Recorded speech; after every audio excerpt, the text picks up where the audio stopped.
who takes hold of your right hand and says to you, do not fear, I will help you. Hear in the portion of God's holy word. Thank you, God. Bless the Lord. Let's bow our heads as I pray.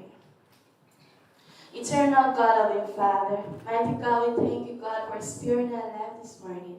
We thank you, mighty God, for journey mercy, God, for everyone that is here. I pray, mighty God, for who are on their way, mighty God, pray that you may keep them sanctified. I place mighty God is proceeding in your presence, mighty God. Say, Holy Spirit, mighty God, to dwell with us, mighty God. Take full control, mighty God. I pray, mighty God, for the colleges that are competing. And mighty God, to put into practice that they will have practiced that in Jesus. Cover them, mighty God. I pray, mighty God, for the judges, mighty God. Keep them sanctified. Lord, give you all glory, give you all praises. Just in my prayer. Amen.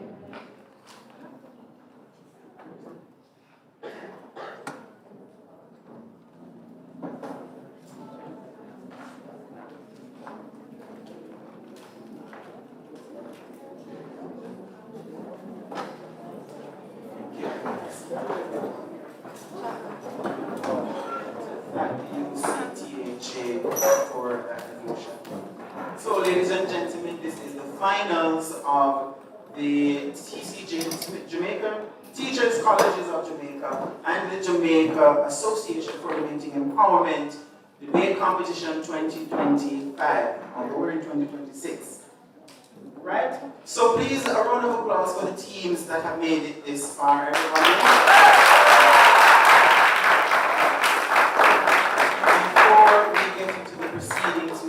Greetings out of the way, starting with the Dean of the Teachers College of Jamaica, Dr. Garth Anderson, followed by Mrs. Margarina Clark from the Ministry of Education.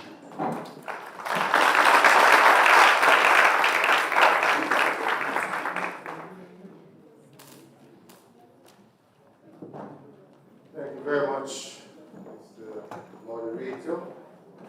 I want to especially recognize our partners from the Jamaica Association for Debating and Empowerment, Mrs. Clark from the Ministry of Education, faculty members, students, debaters from various colleges, well-wishers and friends, good morning. Good morning. It is indeed a pleasure for me to bring greeting on behalf of the TCG at the finals of our debating competition. And I want to say that it is not just a competition, it is a training opportunity for all our teachers, all those who participate, support, so that when you go out into our classrooms, you are better prepared to take on the various activities and responsibilities in our institutions. A part of a teacher's job is to be able to stand and speak confidently before students and other partners in education. So the teacher's job is not just to go to the board or use your PowerPoint, but how you communicate is important.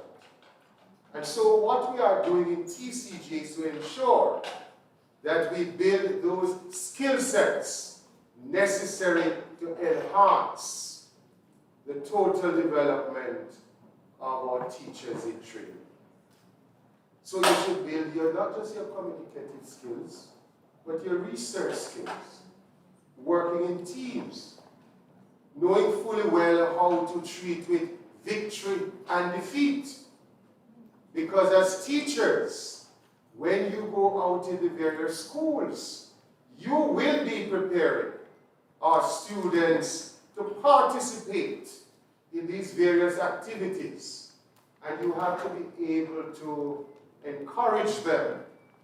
Let them see the competitions far beyond just competing, but building and creating good good citizens who understand that victory you should celebrate, but there should be some level of humility about it.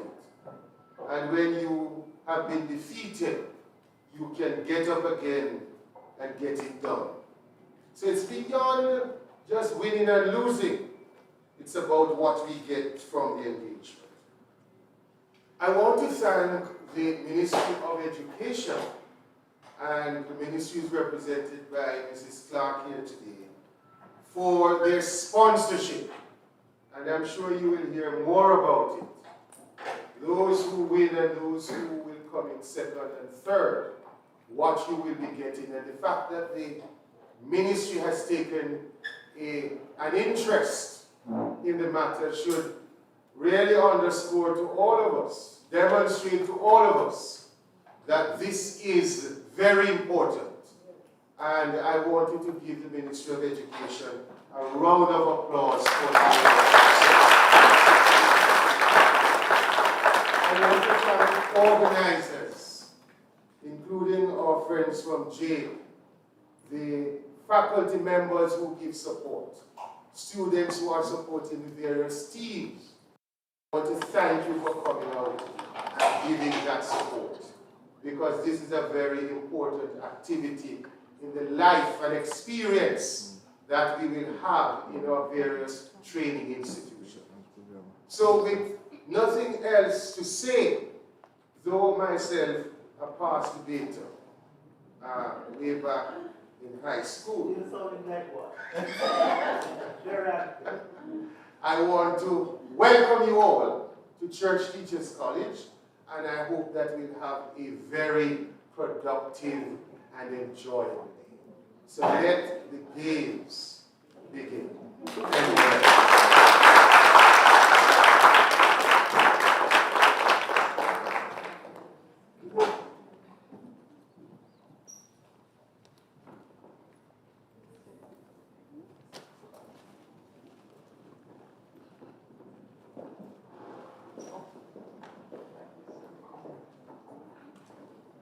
Good morning, everyone. On behalf of the Ministry of Education, Skills, Youth and Information, I want to express my gratitude for allowing me to be here to participate as a judge. Our tertiary branch is headed by Dr. Tamika Benjamin, who has sponsored to some extent this event, and so we recognize that debate is really the art of critical thinking, effective communication, and so we welcome this effort, this occasion, all the practice that went into this event. We applaud all the finalists, all the participants, and we hope that the dialogue, the debate continues beyond today. And so I have no long speech for you. I veto all that Dr. Anderson has said. And so I am on the left to say to you, we are going to have an awesome debate competition today. May the best speakers win. Thank you very much.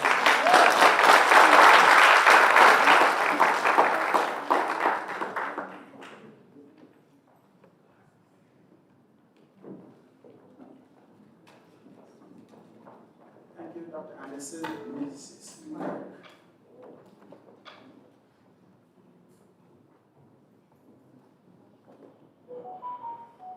So we have two interesting matchups today.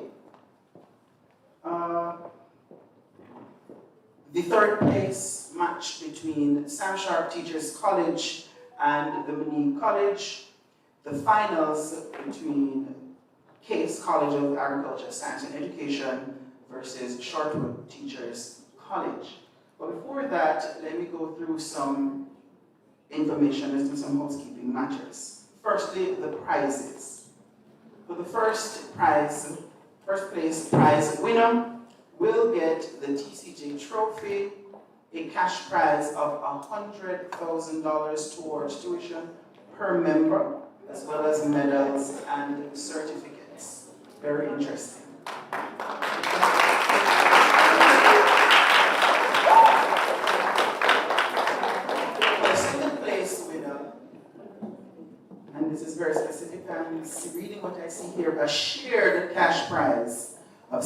$5,000 toward tuition per member, medals, and certificates.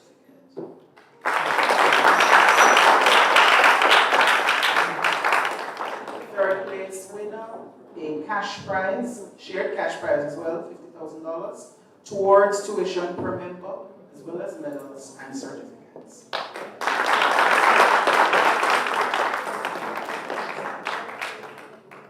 For the fourth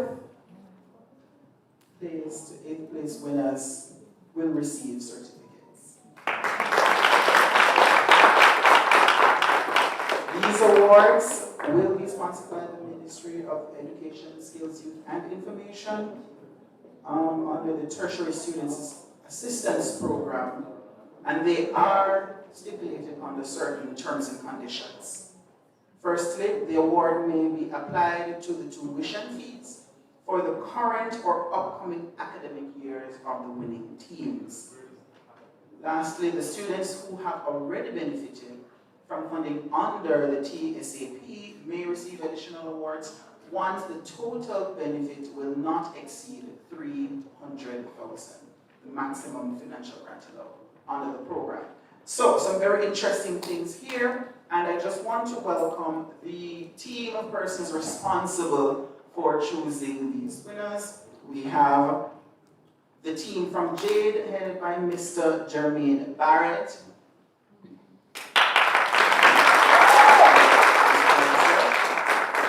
Mr. Jason Williams. Mr. J. Henry. And from CTC, Mr. Omar Isaacs. Mrs. Clark from the ministry will also be part of the adjudication team. And the timekeeper will be Mrs. Marlene Lawrence Brown. Now, to wrap up these pleasantries, I just want to remind you we are in a chapel, and we want to advise that there is no eating in the chapel or drinking in the chapel.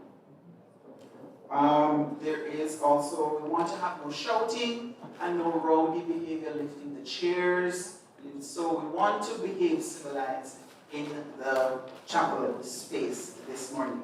I'm going to invite Mr. Barrett, the Executive Director of Jade, to share the competition guidelines for the match that will be held. Matches, I'm sorry.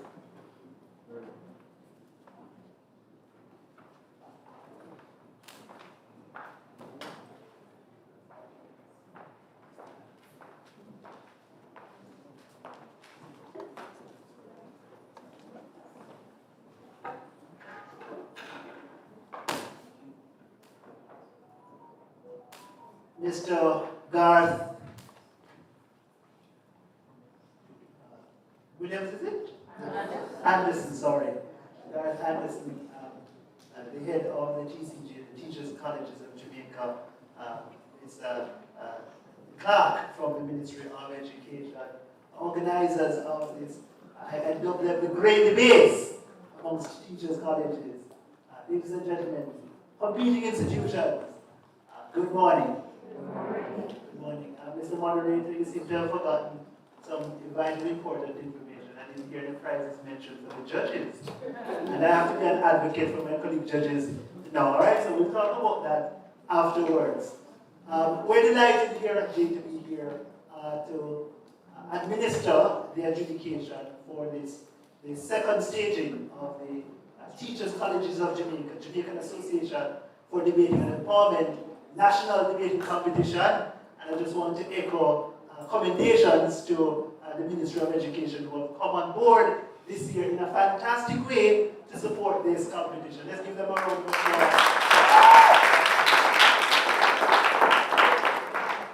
All right, ladies and gentlemen, I have more to say when we come to the end, but just for now, I'll go through the rules of the contest. So both teams will come on stage with 3 debaters each.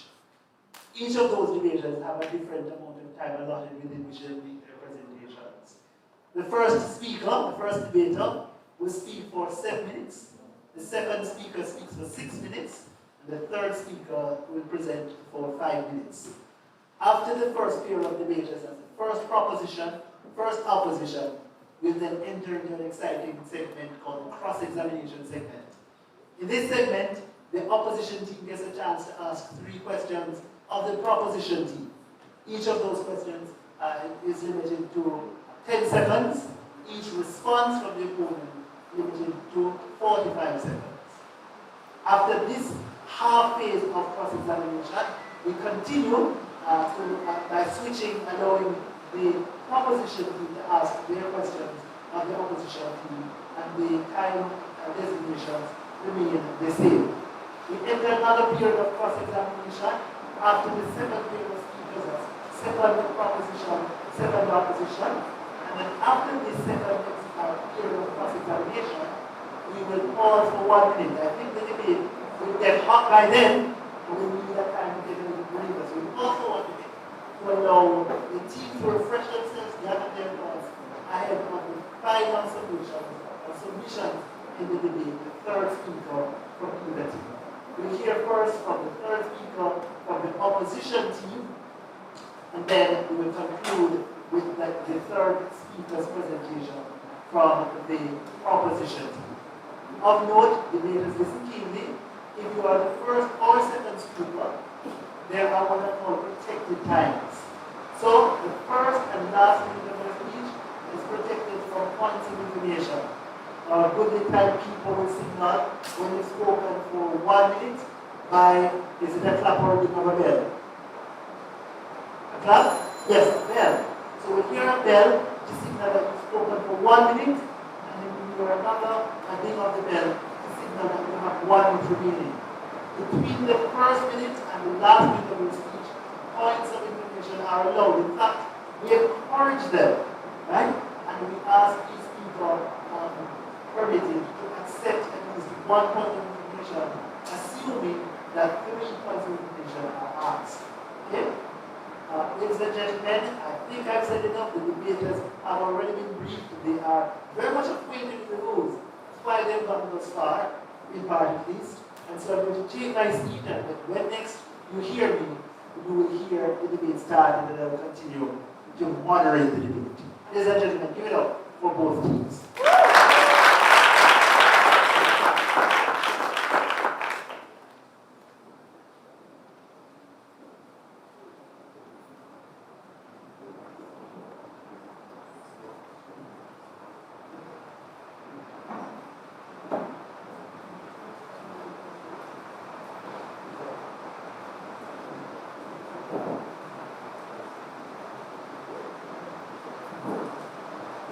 Mr. Barrett. Okay, we are going to start with the first round. We are going to go with the final round. Shortwood Teachers College and Case. So could the teams, yes.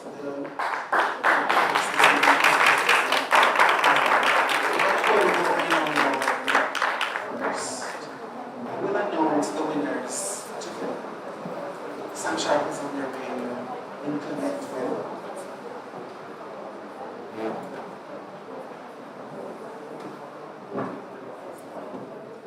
In the meantime, I will read the rule.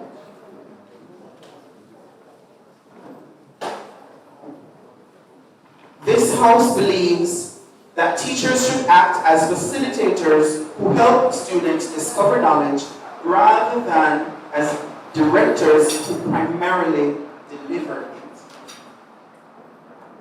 I believe the teams know who is opposing and proposing. Right? So I will turn over to the judges.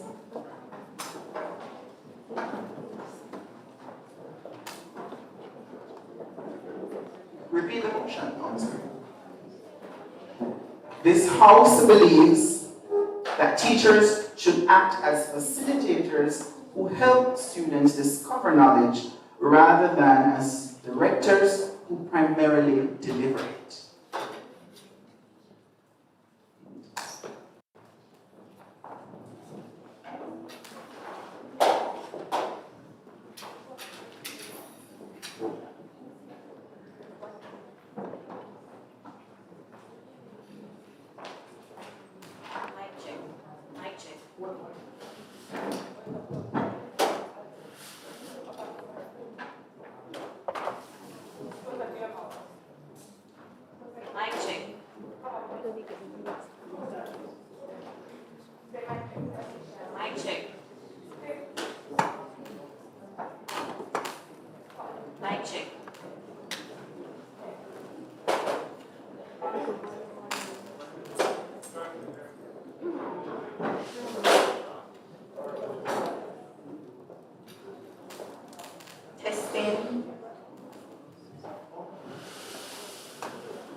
Mic check.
Ladies and gentlemen, welcome to the grand finals of the Teachers Colleges of Jamaica, Jamaican Association for Debating and Empowerment National Debating Championship. Round of applause, please.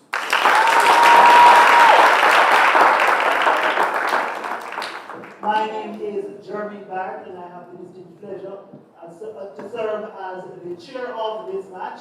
And with me on the panel are several eloquent and erudite adjudicators, and I allow them now to introduce themselves. Alright, so good morning, I'm Jason Williams. Good morning, my name is Adjudicator. Good morning, my name is Marjorie. Good morning, everyone. I'm Omar from Church Teachers College.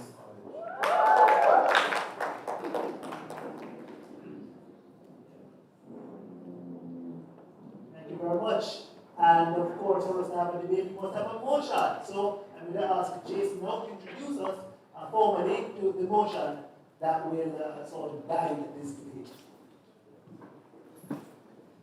Alright, so the motion for this debate reads, this House believes that teachers should act as facilitators who help students discover knowledge rather than as directors who primarily deliberate.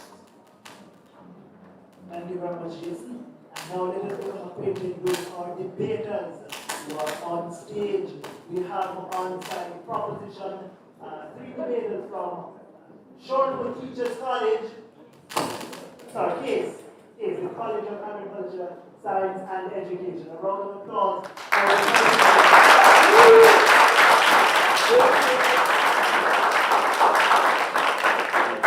and on opposition we have Shortwood Teachers College. A round of applause.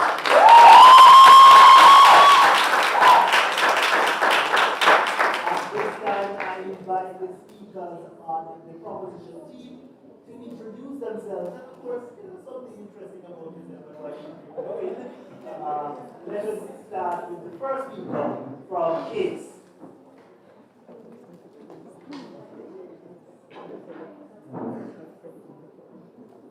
Good morning, everyone. Good morning, everyone.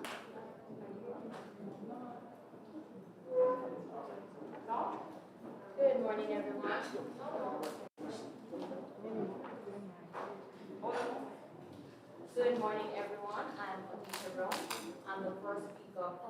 of a team case, and we're here to win today.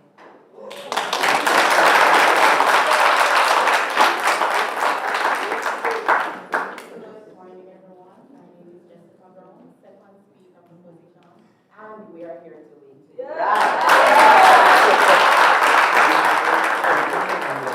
I am Canning Thompson, the winner of this, and we are here to secure our victory.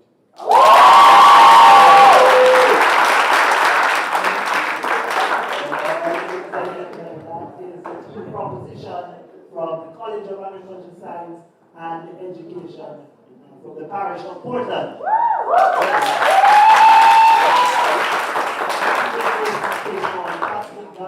Is that it? Yes, yes indeed. Alright, so let us now become acquainted with the opposition team. They believe that they're going to do it. Let us welcome and have introducing themselves the debaters from Shorewood Teachers College, beginning with the first debate.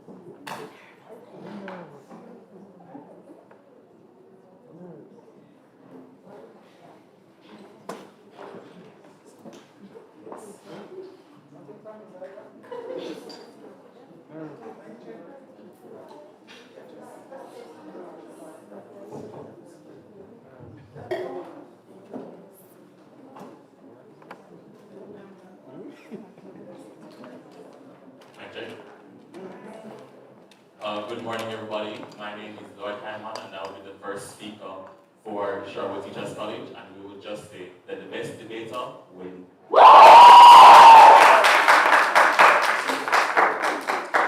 Good morning, everyone. My name is Janelle Rounds, and I'm the second speaker of the opposition. And let the best team win. We believe in action.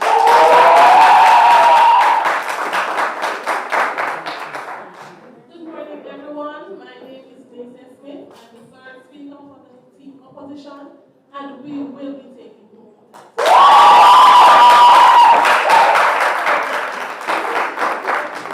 Alright, something tells me that both teams are driven to take over the title, especially after learning about the music prizes that are Alright, ladies and gentlemen, everyone listen up. You are an integral part of this debate as well. This is a public debate. And so when you hear an argument coming from a debater with which you agree, I want you to shout, hear, hear. Say after me, hear, hear. Hear, hear. And when you hear an argument that you know to be nonsense, you're going to say, shame. Shame. Alright, you're going to give those very short, sharp bursts, not to disrupt the debaters, but to give them some energy, right? And to give some heat in the space. Alright, so having become introduced to our debaters, we now get ready to proceed. At this time, ladies and gentlemen, I call upon the Prime Minister from the College of Art, Science and Education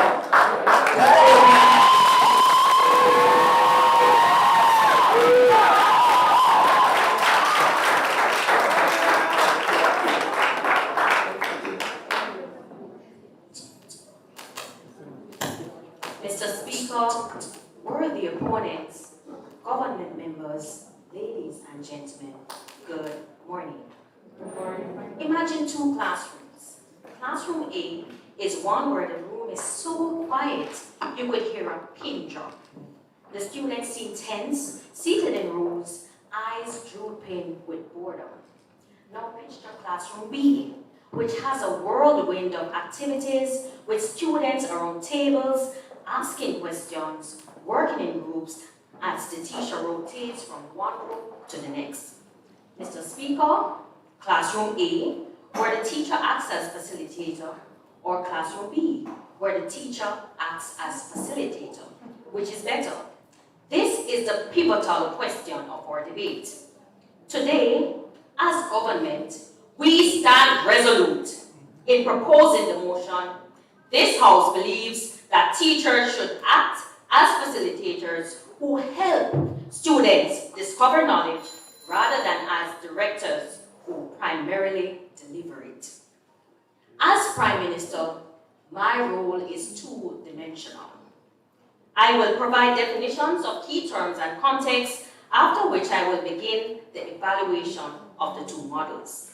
I will answer the question of why teachers should be facilitators to help students discover knowledge.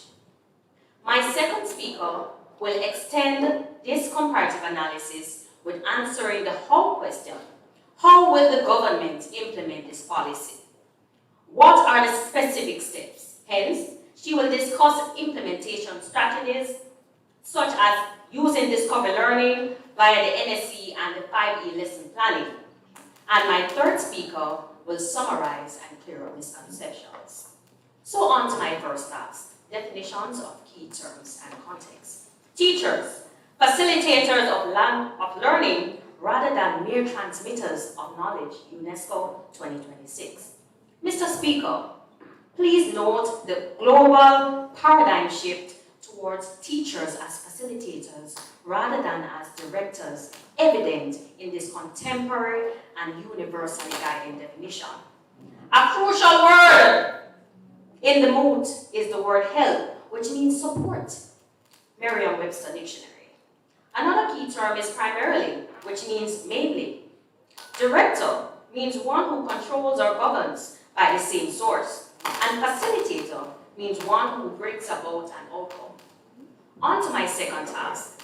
Two educational theories, schools of thought, philosophies, approaches, or models of how students acquire knowledge or how they learn to underpin the debate mood.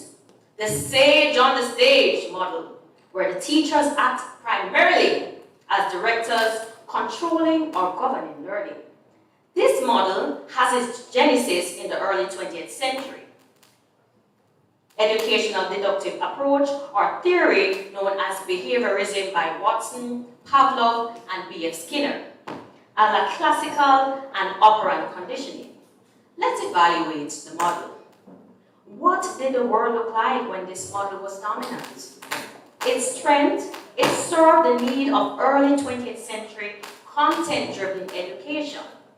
This explains the heavy reliance on note-taking, rote learning, memorization, regurgitation of information, and little feedback.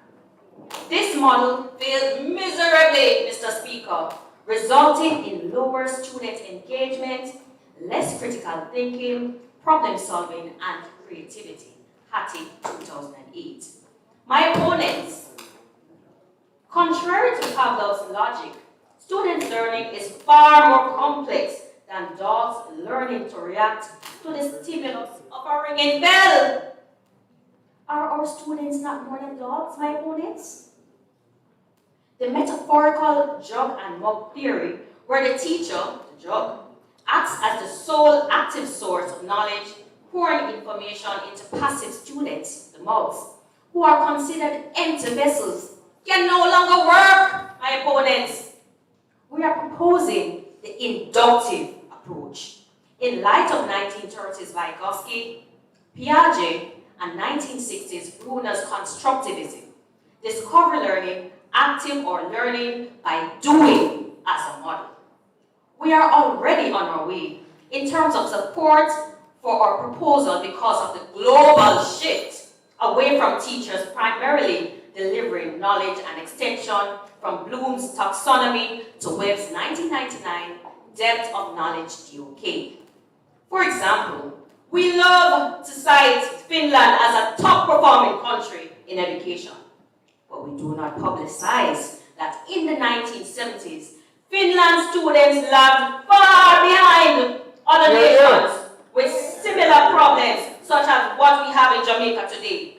Large class size, literacy and numeracy issues, teachers were overworked and disillusioned, and the system was failing by nearly every measure.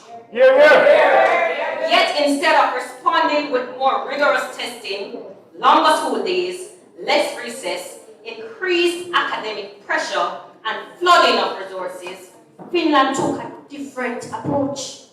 What was this approach? The schools shifted away from teacher-centeredness in the 1970s. They moved to student-centered learning. Results? Finland is now the top performer in global education rankings. Steinhardt 2025. Let us look at home right here in Jamaica. The National Standards Curriculum, NSC, is aligned towards the teacher's function as a facilitator, not a director. I rest my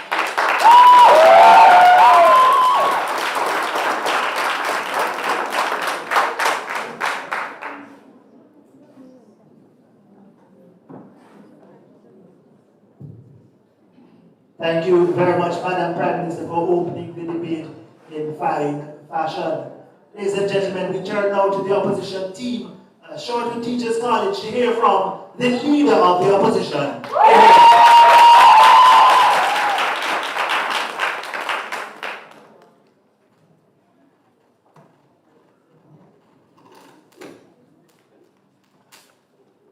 Mr. Speaker, members of this honorable house, my worthy opponents, adjudicators and audience members, good morning. Mr. Speaker, before we get lost in theory, let me ask this honorable house a simple question. If a child does not know where they're going, who do we want beside them? Someone pointing the way or someone saying, figure it out yourself? We in opposition rise firmly against the motion that teachers should act as facilitators who help students discover knowledge rather than directors who primarily deliver it. Because Jamaica's children do not need spectators in the classroom, they need leaders. As we say, if you're not know a road, you can't lead the way. And right now, our students need teachers who know the road, not teachers who step aside and hope for the best. The proposition addresses this motion in attractive language about creativity and independence. Mr. Speaker, they will tell you, let children discover knowledge for themselves. But Mr. Speaker, follow the logic to its very natural end, and you reach a shocking conclusion. In fact, proponents of this very model often ask a revealing question. One member of the proposition, while in opposition, asks passionately, why are you training to be a teacher if you're not needed? Mr. Speaker, that simple question exposes the flaw in this entire motion. Because by their own logic, if students can simply explore and discover knowledge on their own, then why then teacher become optional standbys? And we not accept it, and we reject that dangerous idea. Teachers are not accessories to learning. They are trained professionals whose expertise is essential. Discovery without direction is not empowerment, it's simply abandonment. And independence without structure is not freedom, it's confusion. As for a speaker for the opposition, I advance two claims.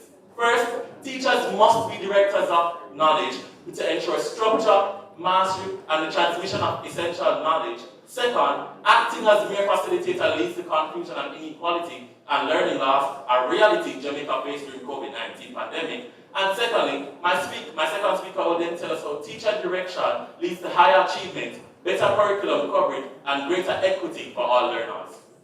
Firstly, Mr. Speaker, teachers must be directors of learning because they are trained content specialists, not mere classroom assistants. We spend years in teachers' colleges mastering curriculum, pedagogy, and child development. Not to stand back and say, go find it yourself. Would you tell a surgeon to facilitate an operation and let the patient discover where the heart is? Of course not. Expertise matter. Leadership matter. The government of Jamaica itself promotes mastery learning, which requires students to understand content before moving on. Mastery doesn't happen by chance. It must happen by design. A facilitator will tell you, go explore fraction. A director says, this is how fraction works. Practice it, not as it, practice it, master it, and come back. Because as we say, you have to learn to creep before you can walk. When babies start walking, they wobble a bit. A parent steadies them, redirects them, and keeps them from falling. Teachers are that steady hand in the classroom. Think about a movie. Actors bring creativity, yes, but without the director, the film simply collapses.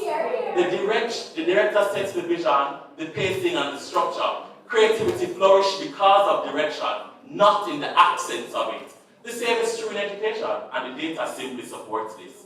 According to the OECD 2022 report, 43% of Jamaican students struggle to understand tasks when working independently.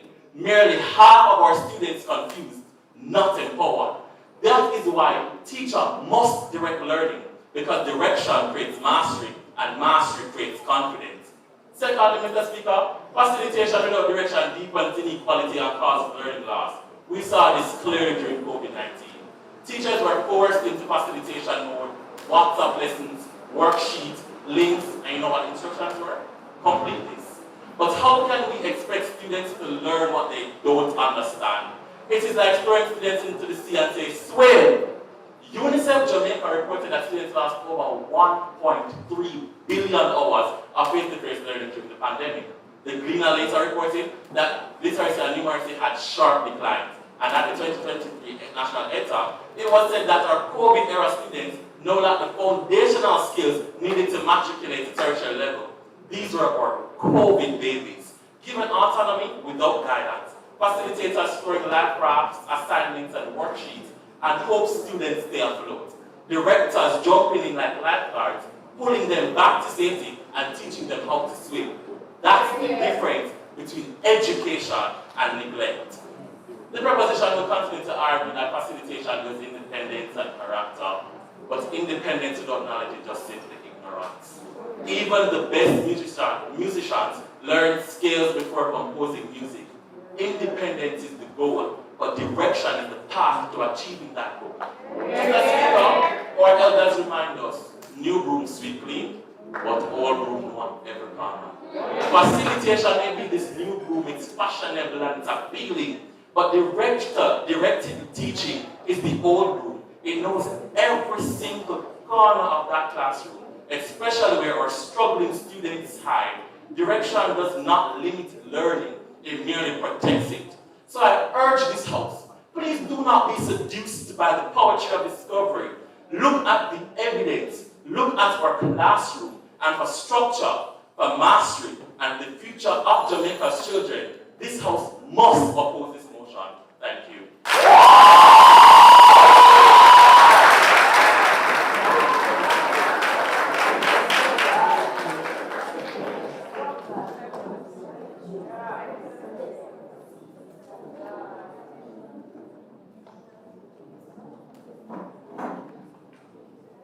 We thank the opposition leader from Short Teachers College for opening his team's case.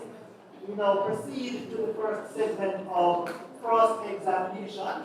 In this segment, the opposition team, Short Teachers College, gets to ask 3 questions on the proposition team case. Each of those questions are limited to 10 seconds. Each response limited now to 45 seconds. The Shorter Teachers College, sorry, you may begin with your first question.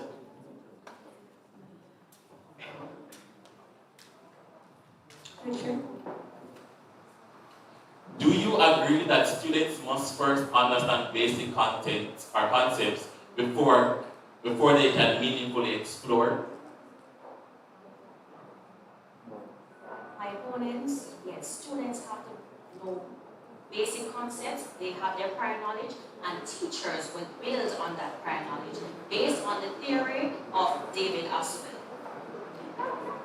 Additionally, what we're making reference to is that students are not thrown off into the deep end without instruction. So what happens, for example, at the engagement stage of the lesson is the teacher who encourage and motivate students tap into their prior knowledge before they are left to explore.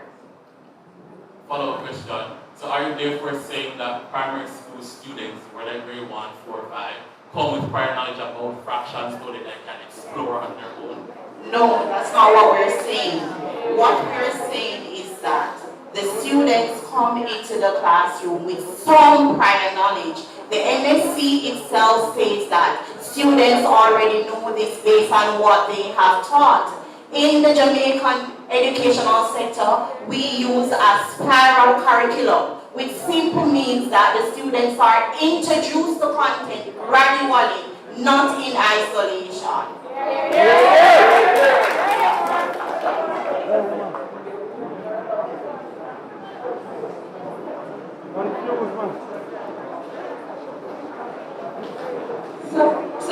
opponents, wouldn't you agree that pure facilitation assumes that all students enter with equal prior knowledge?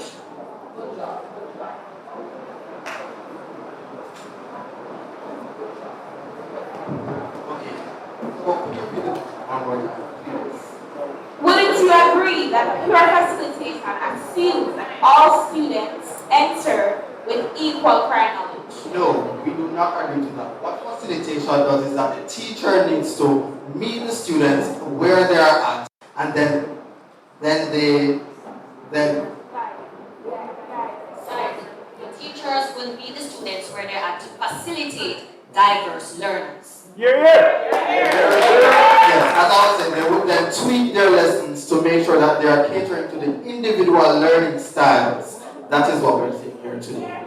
So facilitation does not mean that we are just leaving them by themselves. We need to first instruct them, and then remember, it says primarily help. It needs to then help them, tell them to explore.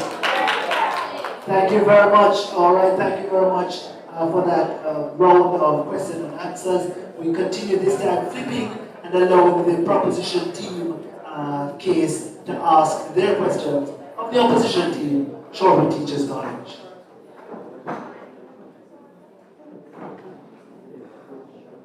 Okay, so when we're planning lesson plans, each learning objective has to be constructed from 3 domains. So how can the teacher-centered approach challenge the psychomotor domain in the learning objectives?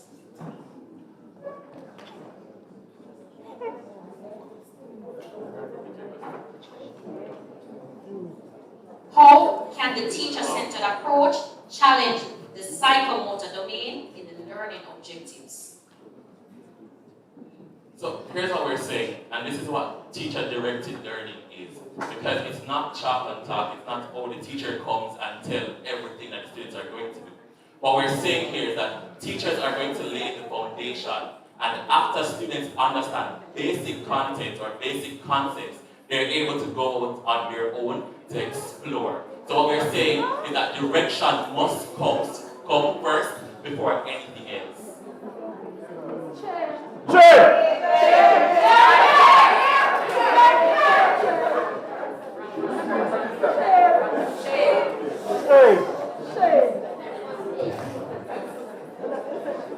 How can a primarily content delivery teaching approach effectively help students make real life and interdisciplinary STEM connections?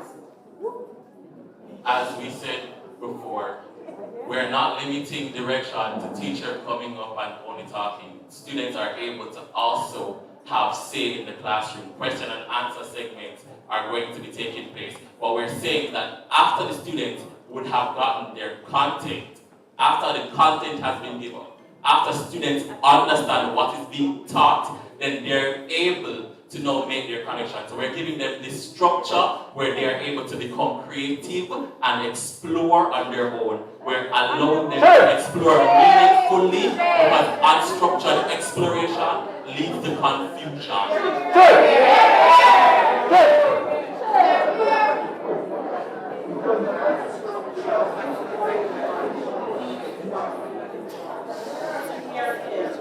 My opponents, are you confusing yourselves? The wider educational models, which is the inductive and deductive, which are you proposing or opposing? Which are you opposing?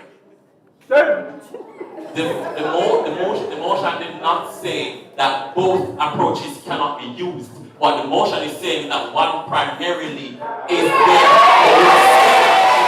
Primarily, we must use direction, because without direction, students become lost and you leave students behind.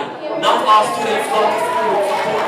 Not all students come to school with prior knowledge. So you need to teach and have students understand content before you allow them to explore. The media is filled with information. Having students explore, they can get anything, not what you want them to get. So we're saying, give them that and allow that basic to allow them to then go out and explore on their own. Direction comes first, facilitation after.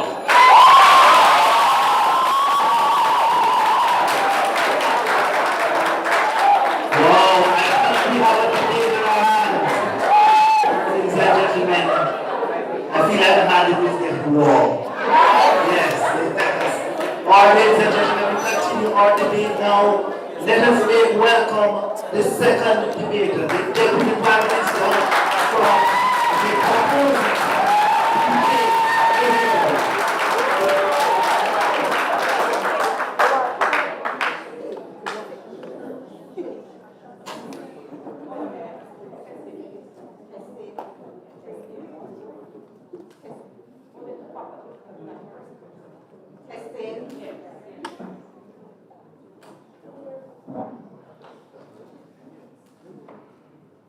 Ladies and gentlemen, good morning. Give a man a fish, you feed him for a day. Teach him how to fish, you feed him for a lifetime. Facilitative teaching equips students with learning strategies, problem-solving skills, and the ability to transfer knowledge competencies that endure far beyond standardized examinations to real life. Lifelong learning, thus developing the holistic being. My opponents, let's be clear. The director model lacked these benefits. As second speaker for the proposition, I stand firmly in support of the motion. This House believes that teachers should act as facilitators who help students discover knowledge rather than as directors who primarily deliver it. As my first speaker outlined, I will extend on this comparative analysis with answering the how question. How will this government implement this policy? What are the specific steps? What are the specific steps? Using implementation strategies such as 1, discovery learning via the NSC, and 2, 5E lesson planning. However, I must refute first speaker opposition. Your arguments limit teachers to chalk and talk era and does not account for the demands of modern day society given technology, given AI. Furthermore, it is important to note that facilitation does not mean lack of structure and guidance. The teacher is no longer the know and hold of information. We are in an information age, so students have greater access. Sometimes, students' access and ability to manipulate technology is even far advanced than teachers, as evident in the concept of analog teachers versus digital learners. Teachers cannot become defensive and strive to stamp authority, but rather their roles have to shift with the time, where they now facilitate students, tap into their pedagogical expertise, and help students discover, offer direct instruction, direct or explicit instruction where necessary. Correct misconception, ensures content, time management, and maintain structure to avoid chaos. Support weaker and younger students, shadow large class size and resource constraint with homework and project-based learning. Point 1. Discovery learning via the NSC help, which means to support or to guide. How are teachers equipped to help? Through attainment targets derived from the NSC, which prioritize 21st century skills, evidenced by the 4 C's: critical thinking, communication, collaboration, and creativity. Again, these benefits are missing from the teacher-centered model, which is backward and focused on content-driven. Point 2, Mr. Speaker, gone are the days when teacher wrote specific objectives with modifier teacher will. Yes, the teacher will, but the teacher met objectives, but oh no, the students did not learn the concept. The lens of shift, Madam Speaker, with the teacher as facilitator, now focusing on students' will. Let's look at the 5E lesson planning, engage, where the teacher facilitates students' connection to prior knowledge through triggering curiosity, for example, using videos. The student is allowed to explore, for example, through activities from STEM or STREAM. The students have a voice at the explain stage, but the framework allows for teachers to facilitate inquiry, guided discovery through clarifying key concepts and misconception. That ultimately leads to the elaborate and evaluation stage. Consequently, the teacher-facilitator model allows for diversity in the modern society through differentiation. In terms of gender, the research shows that our boys, for example, are often left behind by the rigidity of traditional teacher-centered model, often becoming dropouts or left to Here. special needs and other diverse learners through planning for multiple intelligence, thus avoiding the one-size-fits-all mentality. No excuses, my opponents. A bad workman blame his tool. Do not blame the teacher-facilitator model for problems in our education system, when the real problem is in ineffective use and worse yet, neglect of the strategy. That is why we propose teacher-facilitator model rather than teacher as director, because facilitation has additional strength or benefit of student-centered strategies that caters to the demands of modern society. The proposition.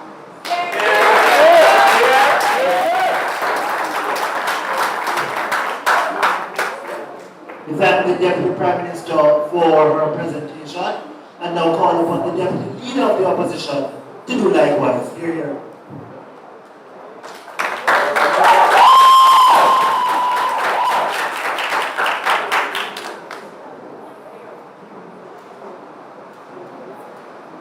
Without direction, discovery turns into confusion, not knowledge. Honorable educators, judges, respected opponents, ladies and gentlemen, good afternoon. Today, the government misreads the book. Primarily does not mean only. In countries such as Finland and Singapore, there is a mixture of methods.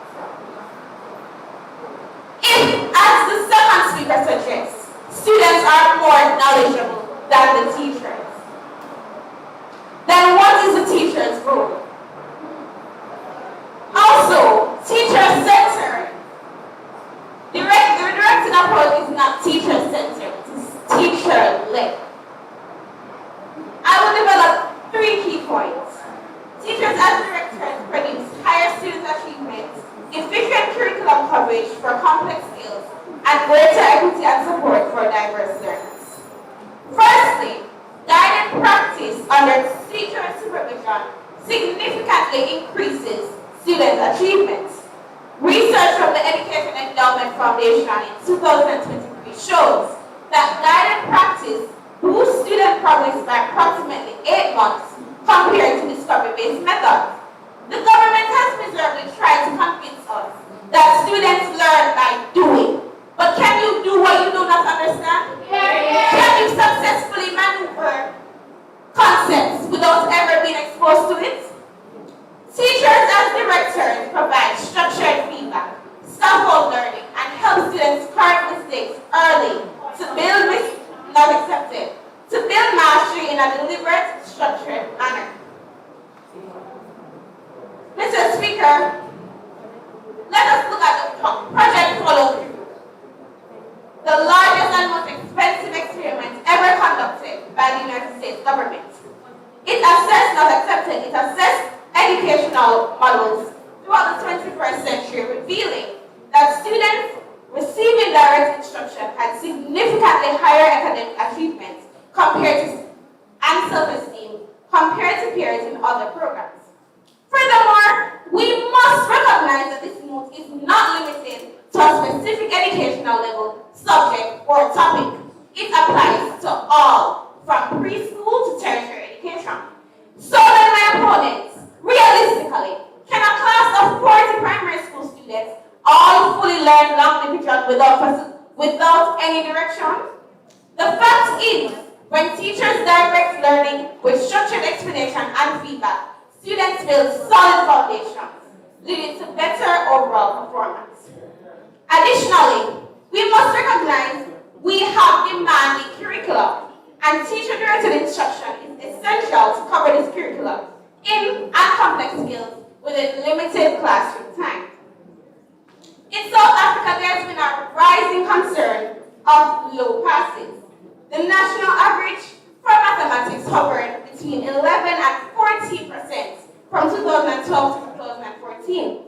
Why such low passes? According to the South African Journal of Education, the main reason is that the curriculum had not been fully covered. If we look at Jamaica, the same reality exists. As I said, are we only testing students to recall? What do you allude to the thing of curriculum coverage or lack of students being able to analyze and interpret information? Students are being tested according to the curriculum. So if we do not teach the curriculum, they will fail exams. The Jamaica Leader reported in 2024 that overcrowding affects over 60% of Jamaican schools, with average secondary classes exceeding 40 students and mid-C-sec packed curriculum. Ladies and gentlemen, esteemed judges, consider this. On one hand, Jamaican teachers have detailed packed curriculum. On the other hand, limited time. Now, the government's proposed bridge between these two struggles is to have student-led classrooms where no direction results in insufficient curriculum coverage. The international reality is that teachers face large classroom sizes, limited resources, packed curricula, and restricted time. The motion to encourage the role of a teacher, primarily as facilitator, is unequivocally impractical. Furthermore, the teacher as director generates equity and support for diverse learners. Today, they speak of equity, but they carelessly overlook the diversity of students' backgrounds, abilities, and prior knowledge. Even though Jamaican Creole is not an official language, over 90% of Jamaicans speak it as their first language. Therefore, when the teacher, the only authoritative individual in a classroom, assumes a passive position, how will a high school student with a language barrier learn in an English literature class? How can a primary school student with a physical disability thrive in a physical education class? When a Jamaican student cannot even communicate in their own language, how can you teach a foreign language like Spanish without direct instruction? In conclusion, the role of the teacher as director is indispensable across all levels of education. Mottos such as creating opportunities for growth evoke images of active guidance. Growth does not happen by chance. It demands the deliberate creation of opportunities, a responsibility that falls on the shoulders of those leading the classroom. Teachers must act as directors. Reject this motion. Thank you.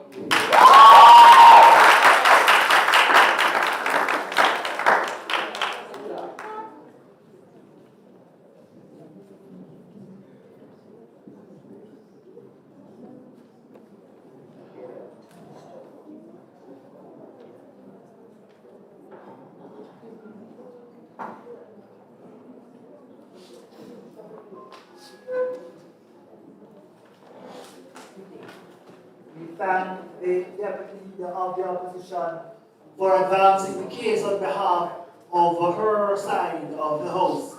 We now move into the second segment of cross-examination. The rules for the segment remain the same as we obtained in the first segment. So at this time, we ask the opposition team Shorten Teachers College, to pose questions, 3 questions, to the proposition team case. In your speech, in your speeches, you made reference to real-world context. Are you then saying that professionals learn complex skills in the real world without instructions? No, we're not saying that professionals learn skills without real-world connection.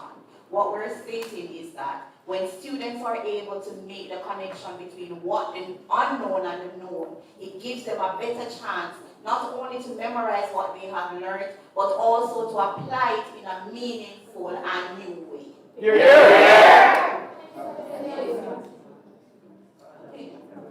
In the basic school or primary school context, without a directing teacher modeling skills like reading, how do students master literacy without demonstration? What you fail to realize is that facilitation does not mean lack of direction or guidance. For example, in language arts and literacy, there are rules that must be taught first. So we are not ignoring our students to say, when you come in, you learn on your own. The teacher is there to teach the rules if needed, and then students are given the opportunity to explore.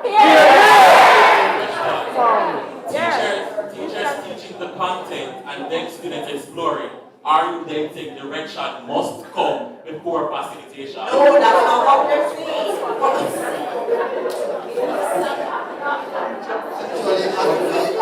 Repeat the question, let me clear it up. She said that teachers are going to teach and then students explore. So are you then saying that direction must come before exploration? Remember, the motion that we're arguing does not do without directing any at all. It says, no. Primarily help, facilitate, after directing. Thank you.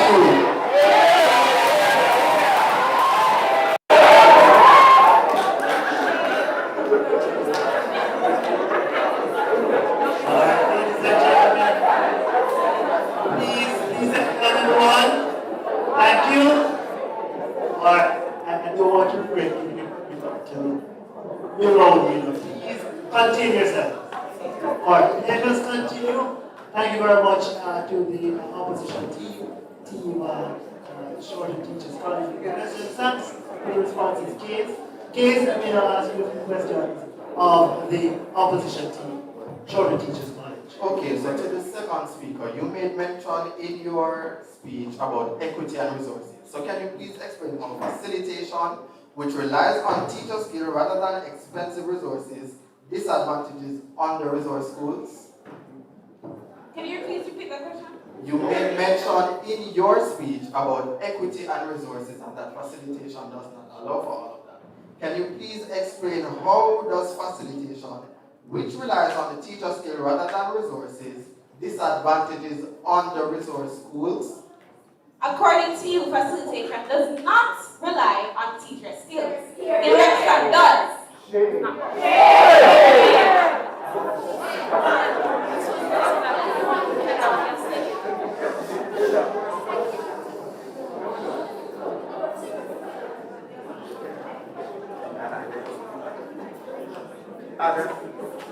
How does a single directed method accommodate different learning styles and abilities within the classroom? When we are saying that it's going to meet our learning styles, we're going to say that, hey, the teacher is going to give everybody the same kind of, so everybody is going to learn the same thing, but in a different way. So here we're saying that the teacher is going to direct. So if the teacher comes, the teacher explains the content, and for those who need more help, they will continue to explain the content for those students who need it more. So for students who are lacking or slow in the classroom, instead of having them facilitated, we're saying that teachers are going to pay more attention to those individuals directly. So they're going to direct those individuals.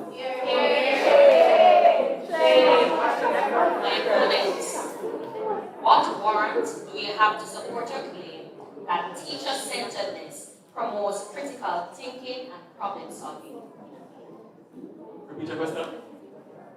What warrant do you have to support your claim that teacher-centeredness promotes problem solving and critical thinking? The fact that the data showed, the OECD showed that the OECD report on 2022 showed that students, 43% of Jamaican students cannot work independently. They struggle, meaning that they need direction. They need somebody who is going to show them the way. They need somebody who is going to say, this is what is needed and this is the content we're covering. After learning that, then you can explore. The government says that mastery learning must happen. How can one do mastery learning if we are not sure if our students are understanding content? Because if we're going to explore, everybody can find something different. How do you account for one kind of instruction? Alright, thank you very much. That, ladies and gentlemen, concludes the second segment of cross-examination. Now you can give a round of applause.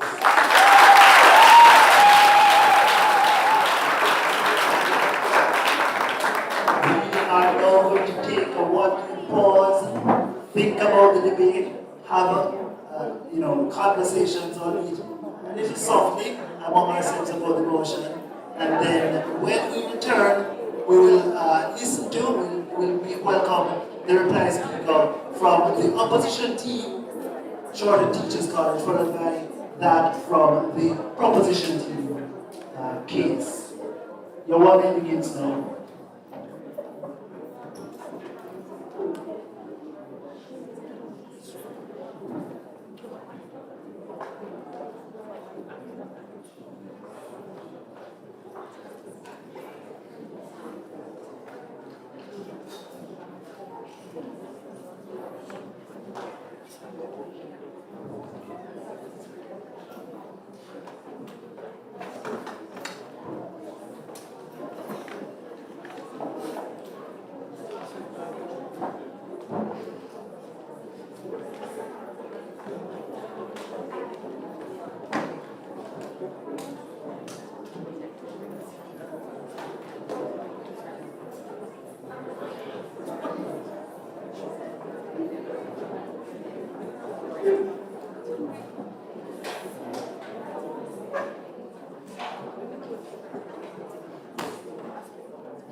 Ladies and gentlemen, we are ready to resume our debate. And this time, please make welcome the third speaker, the reply speaker from the opposition team, Shorter Teachers College. And please be reminded that your presentation should be within 5 minutes.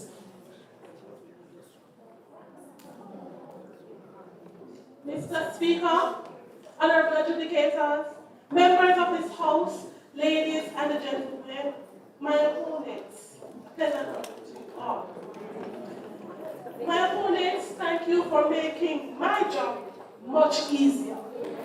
We are not promoting teacher-centered, a teacher-centered classroom. We are promoting a teacher-led classroom. The proposition wants us to believe that teachers should loosen their grip, fade into the background, and trust that students will somehow stumble into knowledge. But I must ask, since when did confusion become a teaching strategy? And when did hoping replace planning in education? The opposition firmly rises to dismantle this romanticized and reckless idea. The proposition argues that students learn best when they discover knowledge for themselves. But discovery without direction is not empowerment. It is abandonment. Students cannot discover what they have never been taught. Learning requires foundation, and foundation must be built, not guessed. Picture grade 8 literature class asked to discover irony in a poem without explanation. Some students may guess, others will be confused, and many, especially the quiet students, will simply shut down. That is not learning, my opponents. That is intellectual roulette. As the Jamaican proverb says, you can't build a roof before you lay the foundation. Teachers direct learning so that discovery is meaningful, accurate, and structured. Direction does not kill curiosity, it channels it. Are you saying, my opponents, independence comes before instruction? I think not. The proposition conveniently ignores the realities of the classroom. Facilitation primarily benefits the confident and the outspoken and the academically strong. But what about the struggling reader? What about the students, the English as a second language student, the child who goes home to chaos instead of support? When teachers step back, these students do not step forward. They fall behind. Vague prompts and open-ended exploration widens the achievement gap.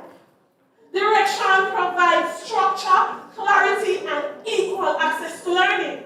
Or as we say in Jamaica, if you don't know where you go, any road can take you away.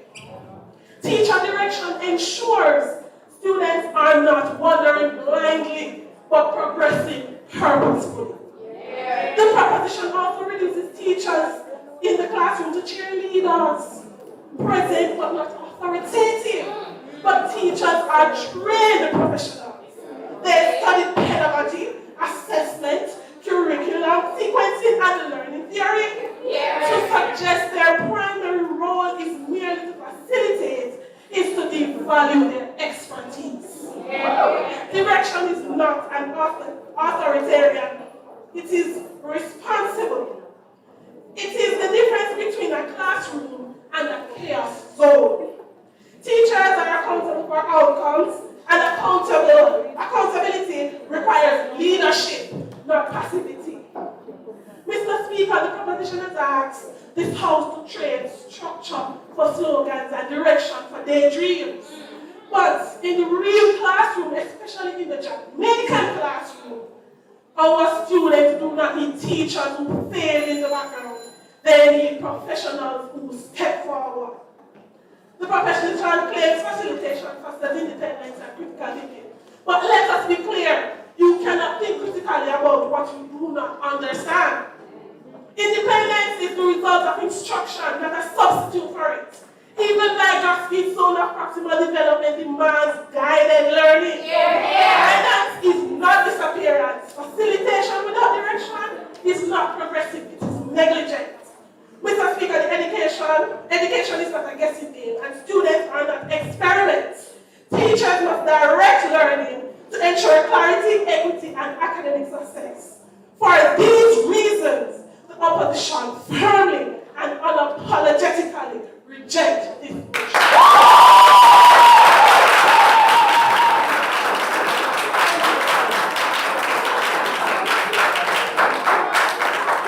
We thank the third speaker from the team opposition, Shorter Teachers College, for that very strong conclusion to the team's case. We now conclude the debate overall with the presentation from the third speaker, the reply speaker, coming to us from the College of Agriculture. Let us hear the proposition's final salvo. Here.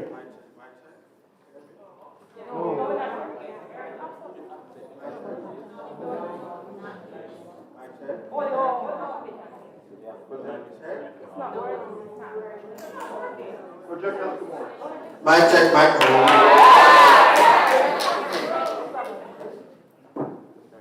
So good morning or afternoon to you all, and I am happy that I have the honor of being the last voice that you hear.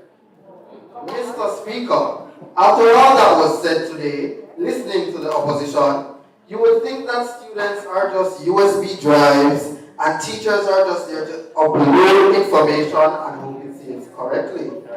This is not direction. This is negligence. We are not the ones that are seducing the judges and arguing ambiguously and confusing the two between directors and facilitators is exactly where the opposition's argument collapses. Once again, primarily in the motion does not mean only, it means mainly. As the proposition's third speaker, my task is twofold. First, to dismantle the opposition's mischaracterization of this motion, and second, to firmly restate why teachers as facilitators is not only effective, but already the direction of modern education. Your first speaker stated that students need teachers to be the main source of knowledge. Really? You make it seem as if we're diminishing the teacher's role, when the motion that we're arguing today did not stop at the teacher just being the facilitator without any form of structure. It explicitly said that the teacher needs to be in the classroom to help the students. Listen keenly to me, Mr. Speaker and opposition. Help! Which does not point to the lack of structure that that you would rather this house believe. Contrary to your third speaker, we are not leading students to wander into uncharted territory without guidance. Yes, the teacher should be in the classroom to guide the students. We are not leaving them floundering like a fish out of water. My opponents, you are confused. Mr. Speaker, as my Prime Minister established, we are living in the digital era. Information is no longer scarce. It is everywhere. The challenge today is not what the students know, but what they can do with what they know. Employers are no longer impressed by regurgitation. They want problem solvers, critical thinkers, innovators. You repeatedly invoke the idea of the expert teacher as though facilitation somehow removes expertise from the classroom. The motion never dismissed expertise.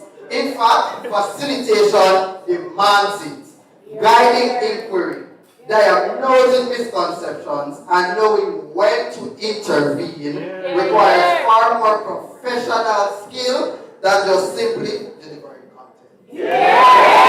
Emphasizing the expert teachers, the opposition is unintentionally strengthening my house's argument.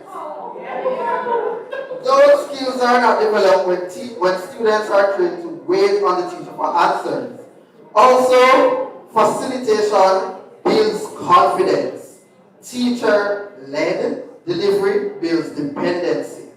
Your first and second speaker went on to push their lackadaisical argument by coming with these scary statistics to make it seem as if students are not learning proper numeracy and literacy skills.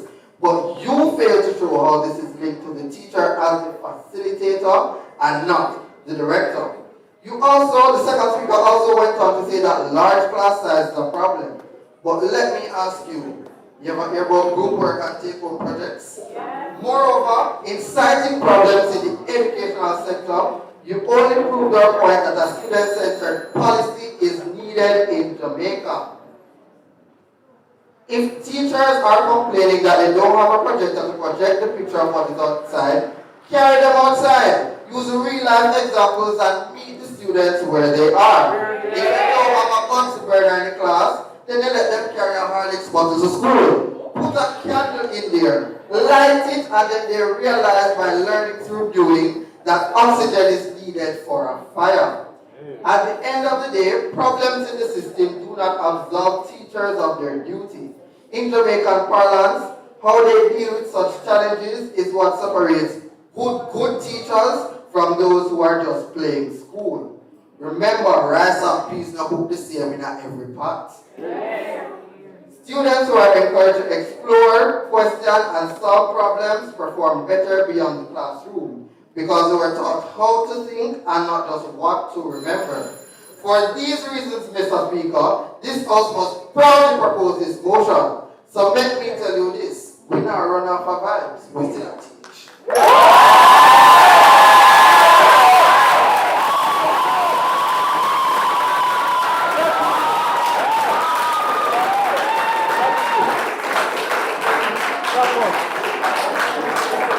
Ladies and gentlemen, you have just witnessed a battle between two titanic teams here in Jamaica. We've had the team from Eastern Jamaica, represented by the College of Agriculture, Science and Education. And of course, bringing up and representing Western Jamaica, we have Shorewood. Sorry, no, it's actually the Eastern one. It's in Andrew. So two teams from Eastern Jamaica. We have Shorewood Teachers College. Let's give them a round of applause.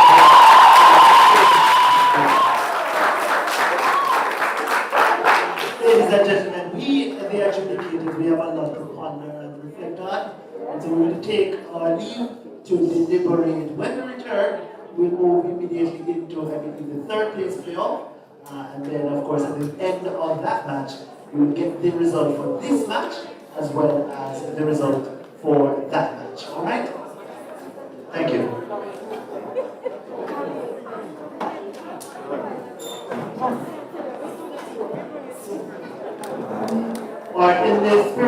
of this competition, I invite both teams to meet in the middle, shake hands, keep action.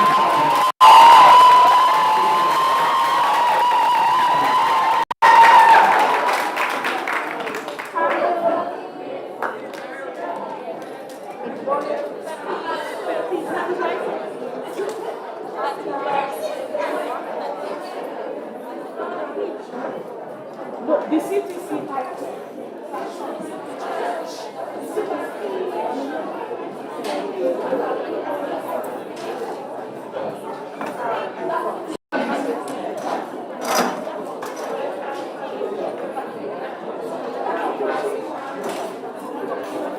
Ladies and gentlemen,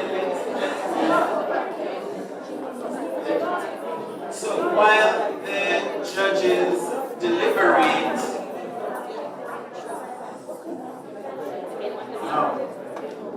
while the judges deliberate, we have an item from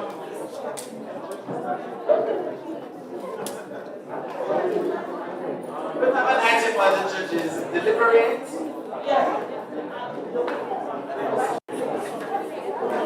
So you can come this one.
Alright, so I love the fact that this is a healthy competition, and today the words of the song that I'll be doing is just to remind us that whatever challenge we face, it is not to define us, but to actually boost our confidence and allow us to persevere no matter what. Every word spoken in your life will defend your destiny. There is no failure over you. Every word spoken in your life will defend your destiny. There is no failure over you.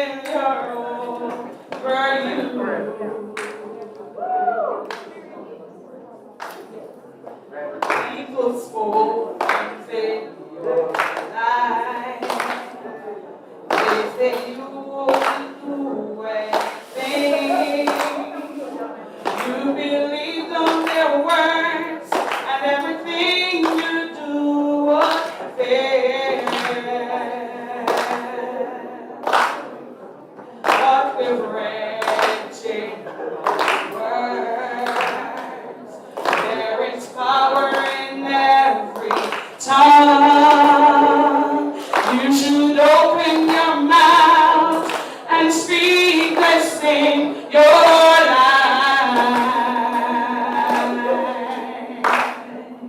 Every word spoken in your life will cement your destiny. There is no failure over you.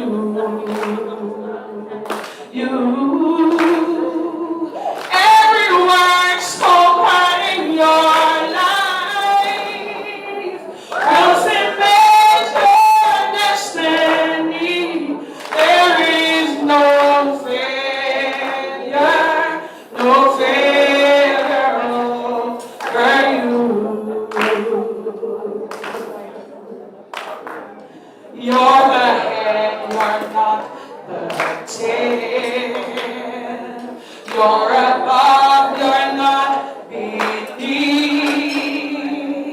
You shall live and not die to declare God's holy words. Yeah, you shall live and you'll not beg. You shall lend and not borrow. You should stand on these words, so your life will be complete.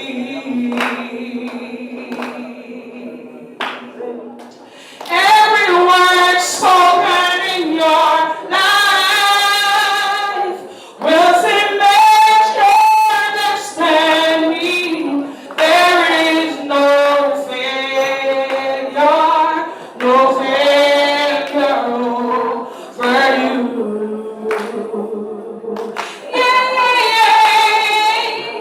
Every word spoken in your life will cement your destiny. There is no failure for you. I want to declare it again. Every word spoken in your life will cement your destiny. There is no failure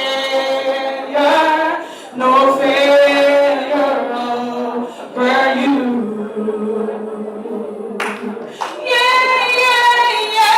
Every word spoken in your life will cement your destiny. There is no failure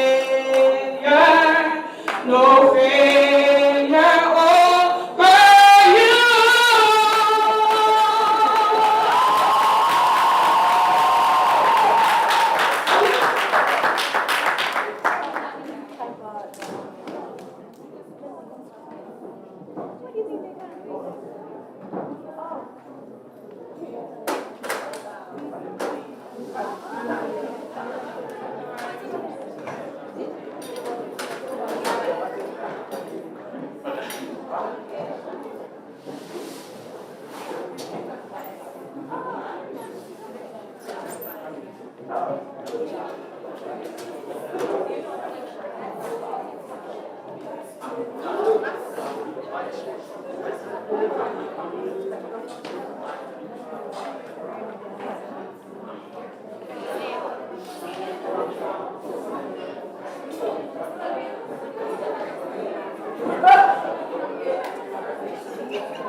You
have more money? No, it's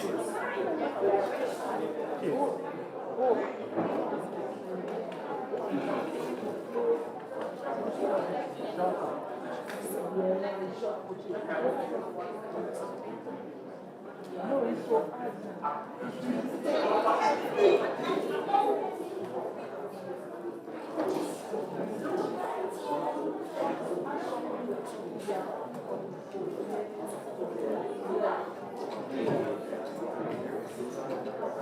Ladies and gentlemen, good afternoon. While we wait on the judges to deliberate, I'd like to call the team from the Money College and Sam Sharp Teachers College to begin taking their seats.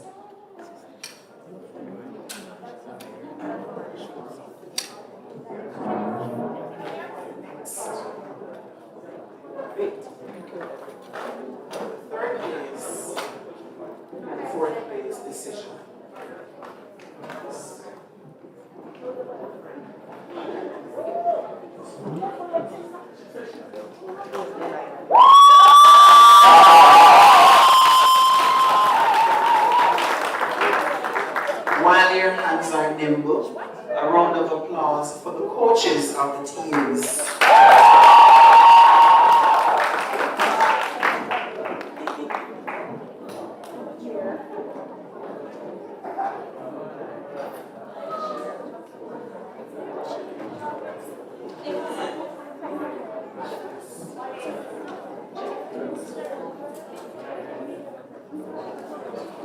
good morning.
Afternoon, everyone. Good afternoon, everyone. I'm just inviting the coaches from the respective colleges just to meet me right over there for just a second, please. So the coaches from the respective colleges, just meet me on my right, please. Thank you.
The Teachers College is at Jamaica, TCJ, collaboration among 8 public institutions, is conducting activations for bachelor's education in early childhood, primary and secondary, special education assessing in early childhood, it's Friday, 6 a.m. We also want to launch the Saturday, Saturday, at the Fifth College, 61859, Church Teachers College, 625, 625, GC Boston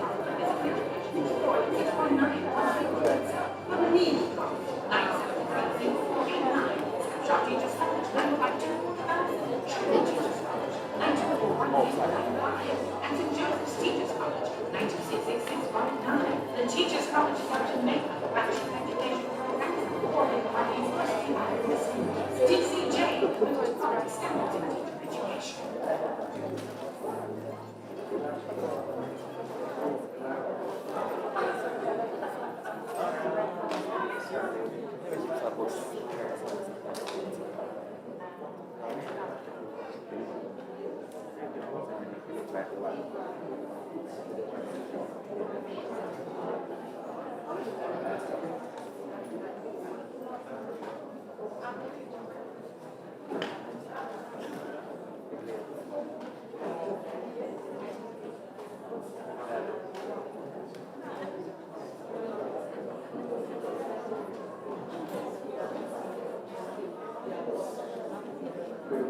Church.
Good afternoon, ladies and gentlemen.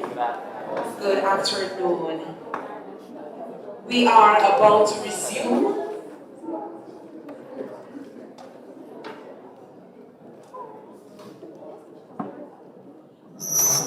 Let me welcome you back to the finals of the Colleges of Jamaica, TCJ, and Jamaican Association for Debating Empowerment Jade Competition 2025-2026. Just want to give you a reminder of the prizes. First place, the TCJ Trophy, an MOE grant valued at $100,000 towards tuition per member, medals and certificates. Second place, MOE grant valued at $75,000 towards tuition per member, medals and certificates. Third place, MOE grants valued at $50,000 towards tuition per member, medals and certificates. Please note that these awards are sponsored by the Ministry of Education, Skills, Youth and Information. Please also know that the award may be applied to the tuition fees for the current or upcoming academic years of winning team members. Also note that students who have already benefited from funding under the TSAP program may receive additional awards once the total benefits do not exceed $300,000, which is the maximum financial grant allowed under the program. So ladies and gentlemen, I invite you to incline your ears as we are about to hear. We're about to go into the second match, the third place finishing match. The match will be between Sam Sharp Teachers College and the Monique College, and they'll be debating under the motion, this house would reward teachers based on peer and student evaluations rather than examination results. I am now going to invite Mr. Jermaine Barrett, the Executive Director of the JADE, to share the competition guidelines.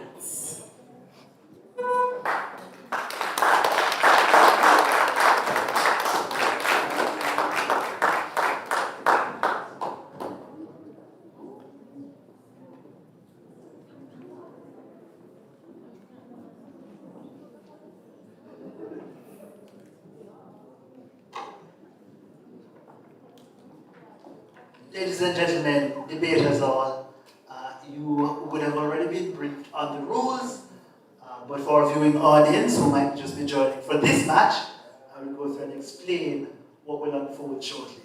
So both teams, Sam Sharp and Monique College, they are going to be competing, each team having 3 debaters. The first speaker per team will speak for 7 minutes, the second speaker speaks for 6 minutes, and the third speaker speaks for 5 minutes. That's good. All right. After the first pair of speakers, we'll have a cross-examination. All right. And that segment will see the opposition team getting to ask 3 questions of the proposition team, followed by the proposition team interrogating the opposition team. After that, that will also unfold after the second pair of speakers. We'll have a similar setup where the opposition gets to ask 3 questions of the proposition team, and the proposition team, in like manner, asking 3 questions of the opposition team.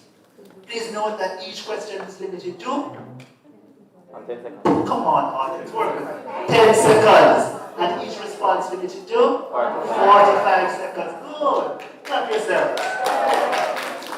We're all learning here, all right? After the second segment of cross-examination, we pause for 1 minute, and then after the 1 minute pause, we begin with the reply speaker from the opposition team, followed by that from the proposition team. Ladies and gentlemen, debaters, please be reminded that you have protected times, particularly if you're the first or second speaker on your team. The first and last minutes are protected. Please listen keenly to our goodly timekeeper's signal. Timekeeper, what signal will you give at the 1 minute mark? There you go. Right? So when you hear that bell, it means you've spoken for 1 minute. When you hear it again, it means that you have 1 minute to go in your speech. When you hear it continue ding, ding, ding, ding, ding, or a continuous ring, it means that you've consumed the time and you have then 10 seconds within which to conclude. Okay? Of course, these teams are very much familiar with this format of debate. By the way, this format of debate is called the Jade Parliamentary Debate format. Okay? And as happens in Parliament, we will engage the audience, we will invite the audience to express enthusiastic support or rejection for the ideas that they're hearing coming out by our debaters. Please, though, audience, don't be disruptive, alright? And even as you discuss the debate among yourselves, just be mindful, listen to your environment and ensure that you're not contributing to a disruption of the debate, okay? Alright, so, ladies and gentlemen, in a few seconds after I've gotten back to my seat, we will commence the debate, a debate featuring Sam Sharp Teachers College versus Maneague College.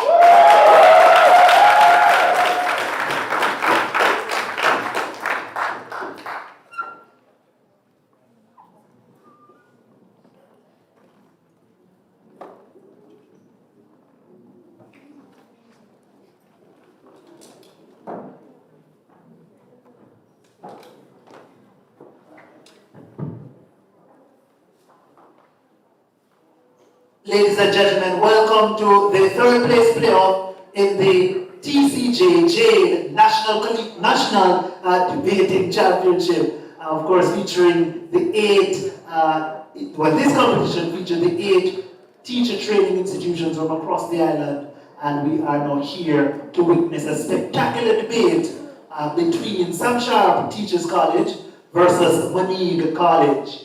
My name is Jeremy Barrett, and I have the honor to serve as the chair adjudicator for this match. But it's not about me.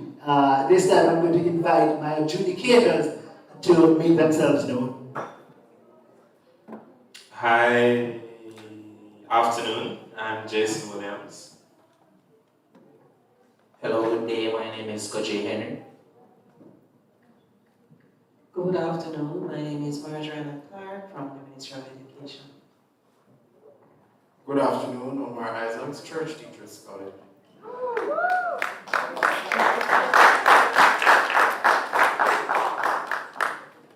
Thank you very much. You have already been acquainted with the rules.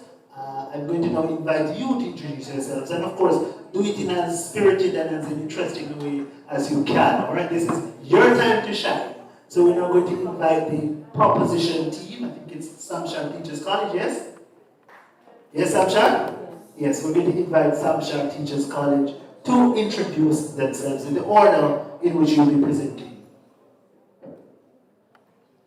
Alright, good afternoon. I am Jaden Scott, the Prime Minister in this debate.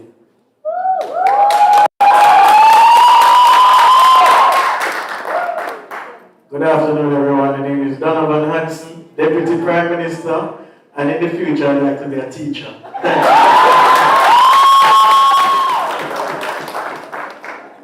Good afternoon, everyone. My name is Kristen Owen, and I will serve as the government whip for this debate.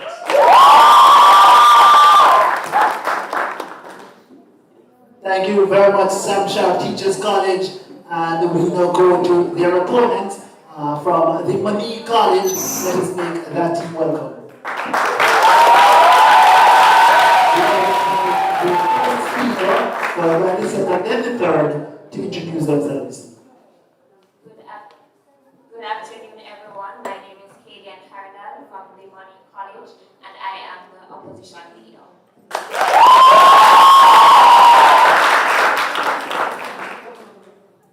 Good afternoon, everyone. I am Ranaldina Brown from the Maneague College, and I am the deputy opposition leader.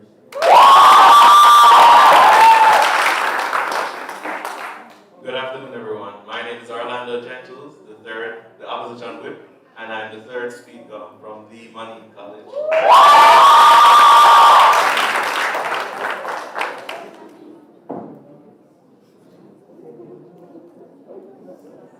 Okay, thank you very much for introducing yourselves to us. With that said, and with all the pleasantries out of the way, let us get down to business.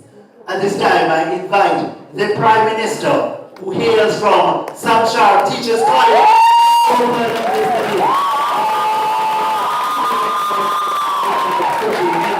to read the motion. So the motion reads, this House would reward teachers based on peer and student evaluations rather than exam results. Mr. Prime Minister, you may begin. Mr. Speaker, honorable judges, members of this House, I rise in firm and confident support of a motion. This House will reward teachers based on peer and student evaluation rather than exam results. Mr. Speaker, this motion goes to the very heart of educational reform in Jamaica. It recognizes teachers not as machines that produce grades, but as professionals who genuinely respond to teacher and student evaluation. Teachers shape lives, build character, and inspire national development. Education is more than examination score. There is a common view that exam results alone will reward system. But there are other factors that reflect exam results beyond teachers' control. For clarity, rewards refer to both monetary and non-monetary incentive, including bonuses, promotion, recognition, scholarship, professional development, and career advancement. Evaluation refers to a structured professional assessment of teaching practice. Teacher-based or peer evaluation is conducted by trained educators who assess pedagogy, classroom management, and professionalism, while student-based evaluation provides age-appropriate feedback and clarity of instruction, engagement, and classroom support, not popularity or easy grading. As Prime Minister, I will demonstrate how rewarding teachers through teacher-based and student-based evaluation strengthen motivation and professional growth. My Deputy Prime Minister will explain how teachers and student evaluation enable equity and transparency. Furthermore, he will expand on how student results transcend teacher-based performances. Firstly, Mr. Speaker, teachers respond positively to incentives. Not accepted. Motivation theories like skill and reinforcement theory and group expectancy theory explain that people are rewarded and will adjust their behavior in a positive way. Research from Education Week 2023 showed that peer-based evaluation improves instructional quality and professional trust more effectively than exam-driven accountability system. Rewarding teachers through evaluation does not lower standard. It encourages excellence. Even Maslow, classical hierarchy of needs, explain that recognition drives individuals towards self-actualization. Secondly, Mr. Speaker, reward system based on teacher and student-based evaluation build trust, reduce burnout, and enable self-esteem and actualization. The Corporate Education Scorecard 2025 reports that Jamaica faces an attrition rate of nearly 15% annually, with burnout identified as a major cost. Teachers who feel valued through transparent evaluation system are more likely to remain in the profession and collaborate rather than compete. Mr. Speaker, global best practices support this motion. Finland, one of the world's top performing education systems, rely heavily on professional trust with minimal exam pressure. The Organization for Economic Cooperation and Development, OECD, data show that over 85% of Finnish teachers respond to high job satisfaction under this model. In a case study that was done at the Western Michigan University in 2016, we have mentioned countries like Finland and France, just to name a few. For Finland, the evaluation system is described as highly successful and consultative, moving away from formal inspection to a group-based, reflective, and participatory model. Through professional accountability, teachers are held responsible to their fellow teachers, students, and parents. Point of information. Accepted. You emphasize cooperation instead of competition, but does professionality remove opportunity for bias in evaluations? I'm glad you would have raised that point. But we at TCJ, we would have been taught through courses such as emerging professional, and that would have bring out the integrity in us. So the mere thought of bias is just an illusion. And I continue. Forefront, in secondary school, teachers are evaluated by a combination of government officials, peer and school officials.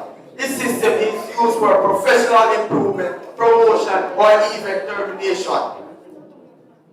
Singapore retained over 90% of its teachers within 5 years due to strong professional evaluation and recognition system. These countries demonstrate that rewarding teachers through evaluation rather than exam results alone build committed, high-performing teaching forces. Jamaica must learn from what worked. Mr. Speaker, student-based evaluation are a valuable tool in enhancing teachers' effectiveness. Peer review research by Penny and Co. in 2004 confirmed that structured student feedback, especially when paired with professional consultation, drives teachers to reflect and adapt results in a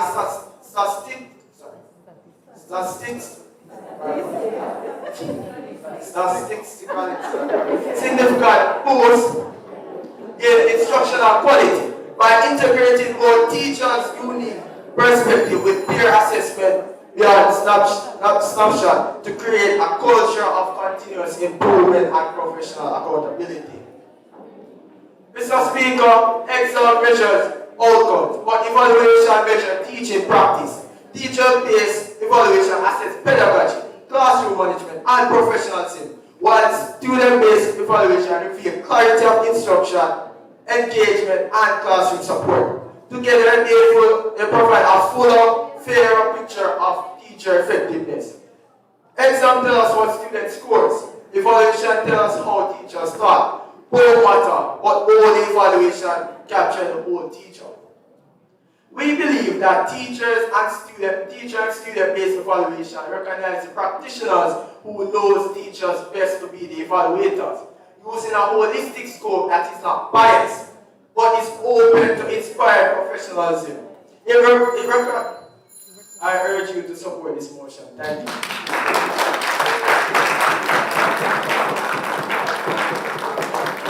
Thank you, Honorable Prime Minister, for opening the debate.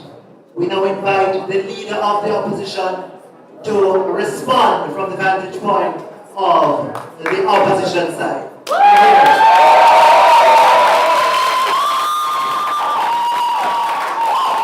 And to remind you, ladies and gentlemen, the proposition on the government side is represented by Sankshar Teachers College, while the opposition is represented by Monica College.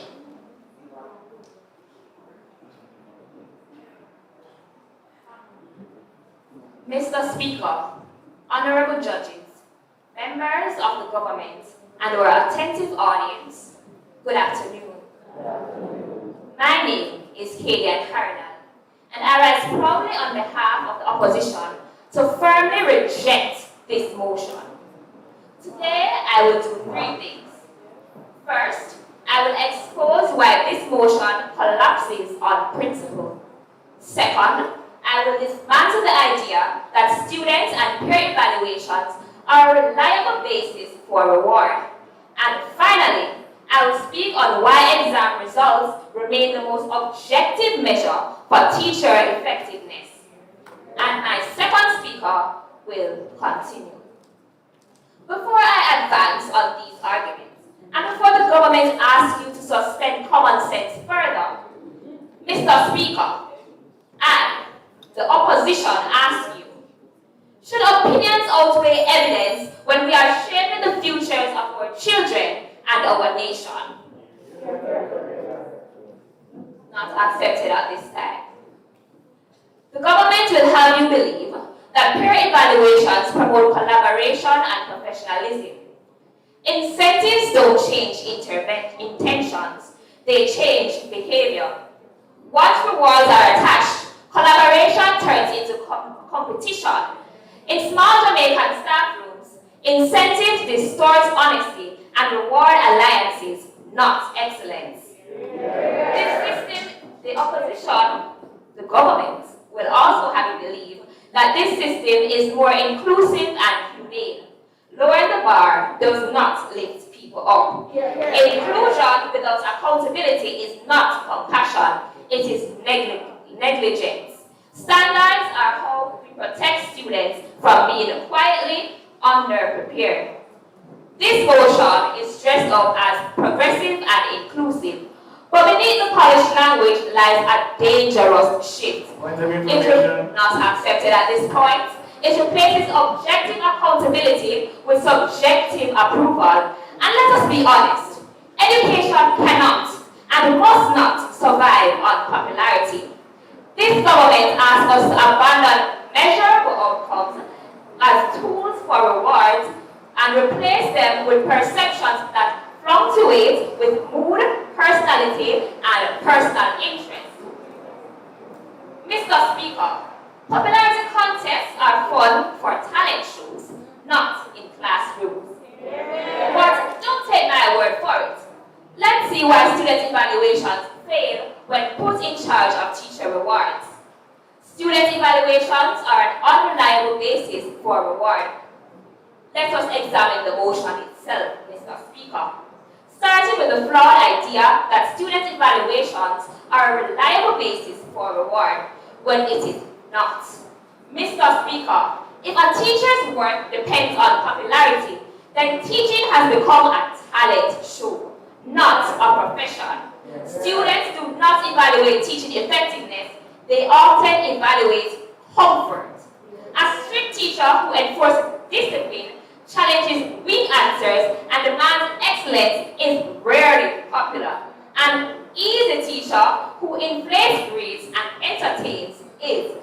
When rewards depend on student approval, rigor is punished, standards are lowered, excellence becomes optional. This motion transfers professional authority to individuals who are still developing emotional maturity and academic judgment. That is not empowerment, it is misplacement, not accepted at this point. If teachers must choose between being effective and being liked, rational behavior dictates that they will choose likability. Peer evaluations distort professional integrity. Having exposed why student evaluations fail on logic, let me now show you how the government's second pillar sounds professional but collapses under scrutiny. In theory, peer evaluations sound noble. In reality, especially within small Jamaican classrooms, it invites bias. Personal conflicts, favoritism, seniority politics, and union dynamics ultimately shape outcomes. Innovations become risky, conformity becomes safe. So what am I trying to say? When rewards are attached, honesty is replaced by diplomacy. Excellence, not accepted. Excellence is replaced by compliance, and professional trust quickly erodes. This system does not reward the best teacher, it rewards the least disruptive one. At this point, Mr. Speaker, the pattern is clear. Exam results remain the most objective measure for learning. A point of information. Accepted? Is the opposition saying that teachers are not qualified to assess their fellow educators? No, we are not, and you will learn more as I continue. In Jamaica, CSEC and CAPE examinations are externally set and regionally marked by CXC to eliminate school-level bias. That is why a pass from the rural hills of St. Anne holds the same value as a pass of the city of Kingston. Let us take a look at the most recent example. These results are transparent. In 2025, Jamaica recorded an 85% pass rate in CSEC English A and a 44% pass rate in mathematics. These are comparable. These are accountable. Evaluations capture feelings, exams capture outcomes, and and a teacher's primary responsibility, if you should agree with me, Mr. Speaker, is to ensure students meet learning objectives. Is to ensure students meet learning objectives. When evaluations determine rewards, teachers will naturally optimize for ratings. Difficult topics are softened, discipline is avoided, and grades are inflated. The system looks healthier on paper, while students emerge less prepared for exams, employment, and life. This motion is dressed as progressive and inclusive. Hence, we urge you to reject this motion, not because we reject evaluation, but because we reject rewarding opinion as a measure of worth.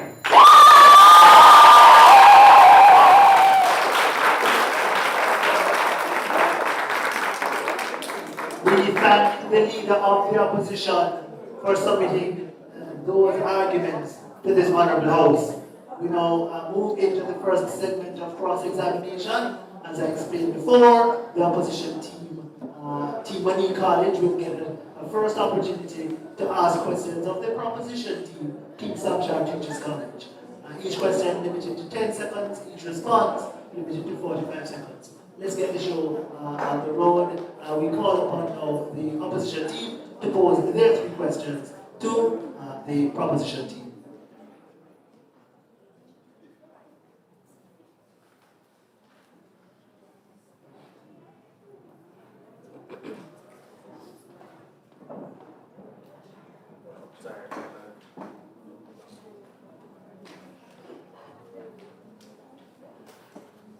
If examinations are so unfair, why are they the assessment tool of choice at every level of education? Thank you for that question. Now, at no point in time will we assert that examinations are unfair. What we are proposing today is a model that will constitute more equity, that is value added. We talk about the principle that education is a public good, but yet your assertions would suggest that if a student fails an examination due to various factors which you have not stated, the teacher is somehow responsible. I think it is a gross disrespect to all the teachers here who constantly prepare students and yet still must be subjected to potential failure which is not due to their own actions. So we ask you to clarify your arguments and don't misappropriate our arguments.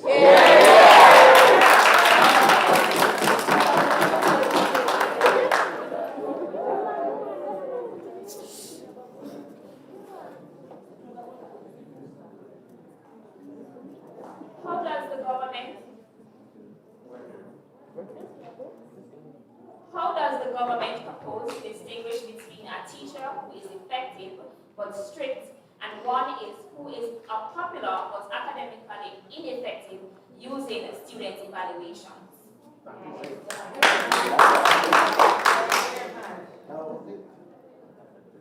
Now, as teachers, we are familiar with the concept of modeling.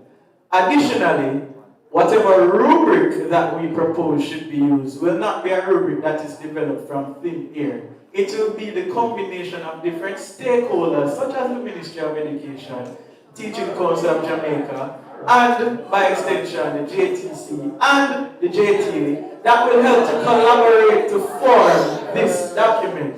What we are saying essentially is that your assertion that teachers somehow fall below some ethical standard is grossly false, and you are dispelling something that is really practical.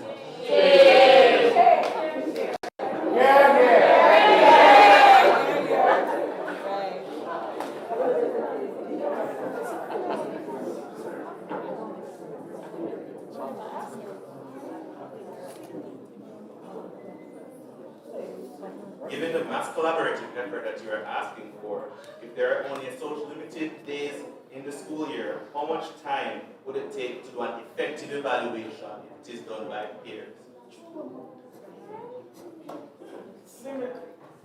Alright, now we all just sat examinations. I'm sure that these examinations were developed a week before the exams. It takes planning, it goes through a process. So the implementation of such a scoring model or rewards-based system is not something that will happen overnight. You are also asking us to give you policy initiatives. This is a value-based consensus. We are debating the mere principle. Do we believe that teachers should be rewarded based on peer and student evaluation more than exams? It is not for us to come here and to give you policy directives. We are not Dana Morris Dixon or Fayetteville Williams.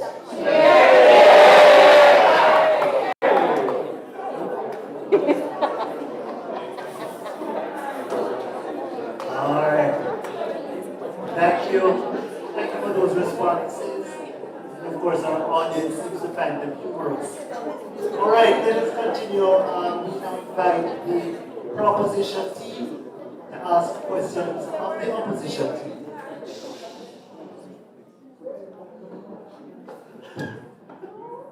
Is the opposition addressing?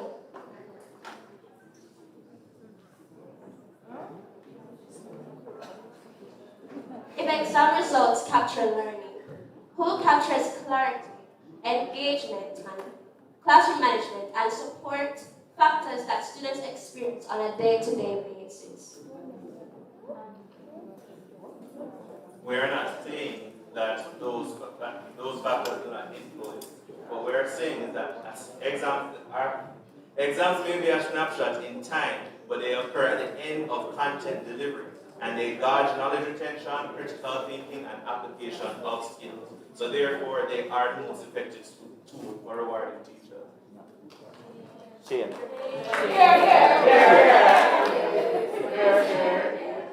Right. If student opinions are too biased to matter, why do universities and colleges worldwide rely on student evaluation of lectures?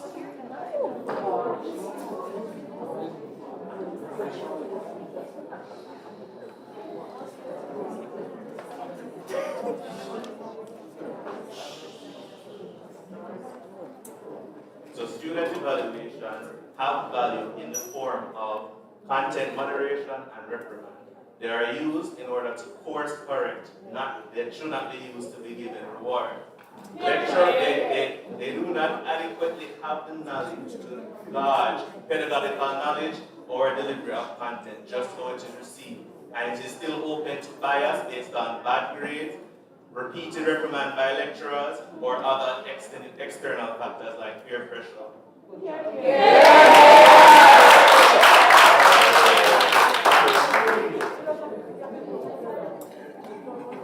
My final question to you, based on that point, are you arguing that teachers should only be motivated by fear of poor results from their students, rather than recognition of their good practice?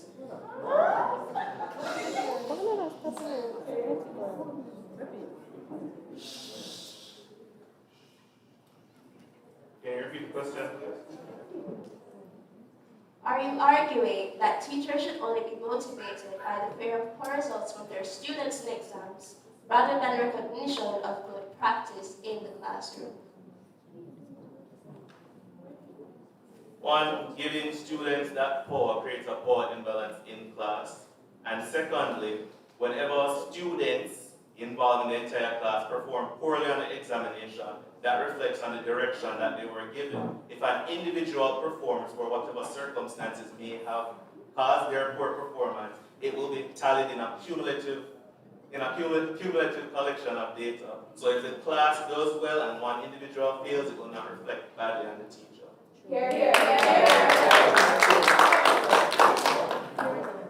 Right, we thank both teams for that exciting segment of cross-examination. We continue now with the speech, the presentation from the Deputy Prime Minister. Let's make that speaker welcome. Of course,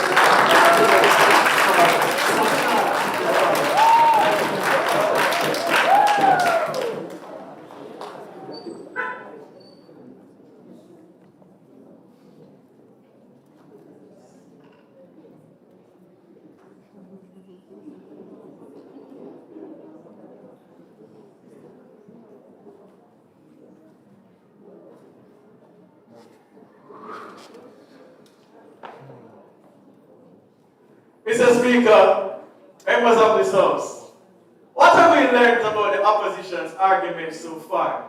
They have asserted the view that teachers are somehow a band of merry men who will get together and skew results because we are reward grabbers, we are hungry, we lack integrity.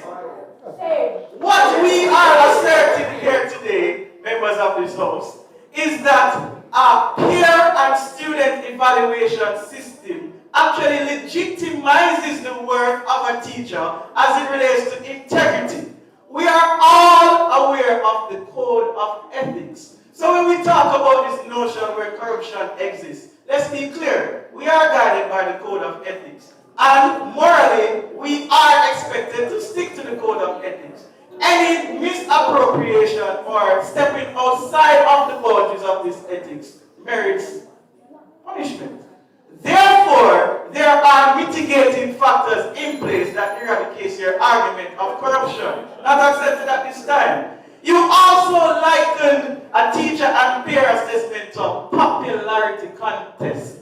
Yet still, this is something that is actually in existence. We are not proposing something that is new, that is novel, that came out of a vacuum. I'm sorry, I left this document. It's not my birth certificate. But this is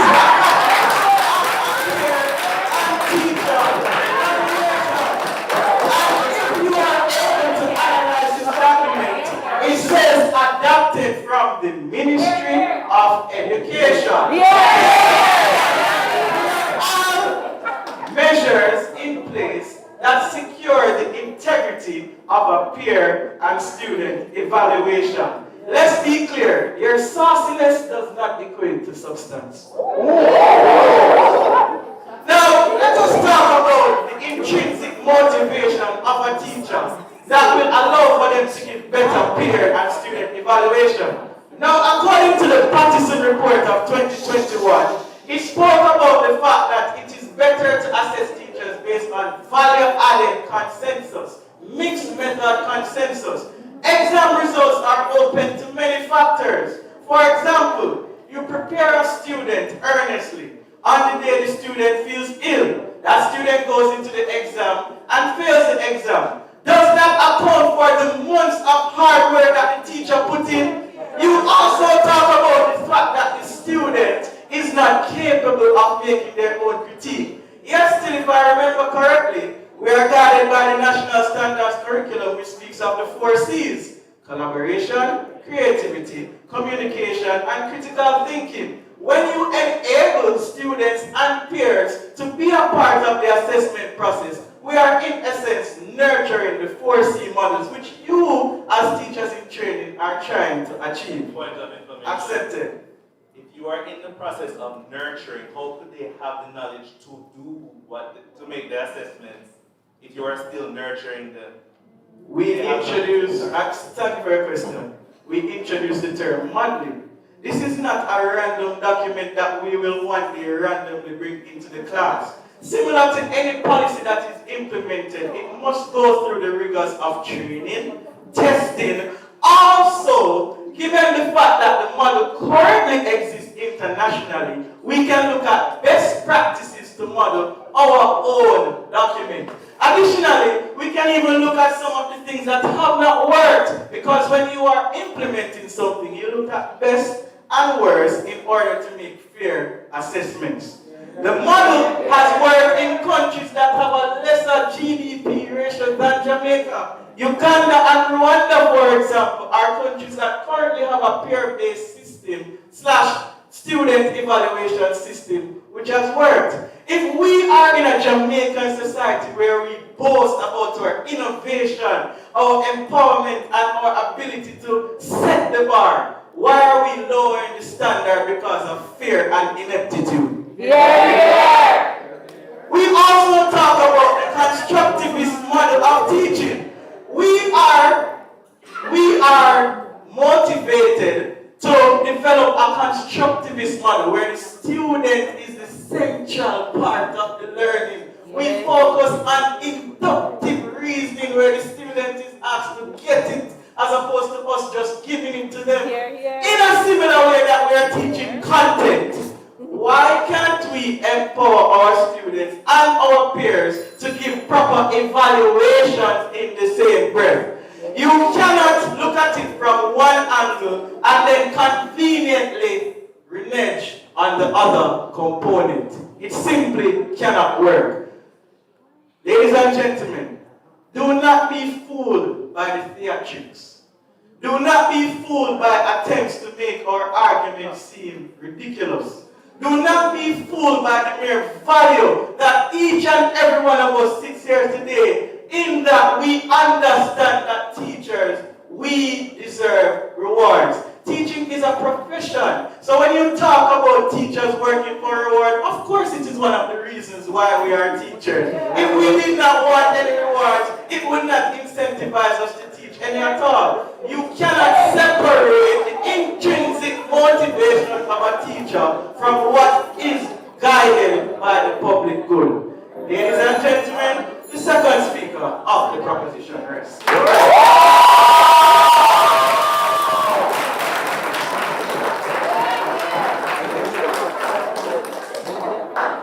We thank the second speaker from the proposition team there from Sunshine Teachers College. We make welcome at this time the second speaker from the opposition team representing the Need College.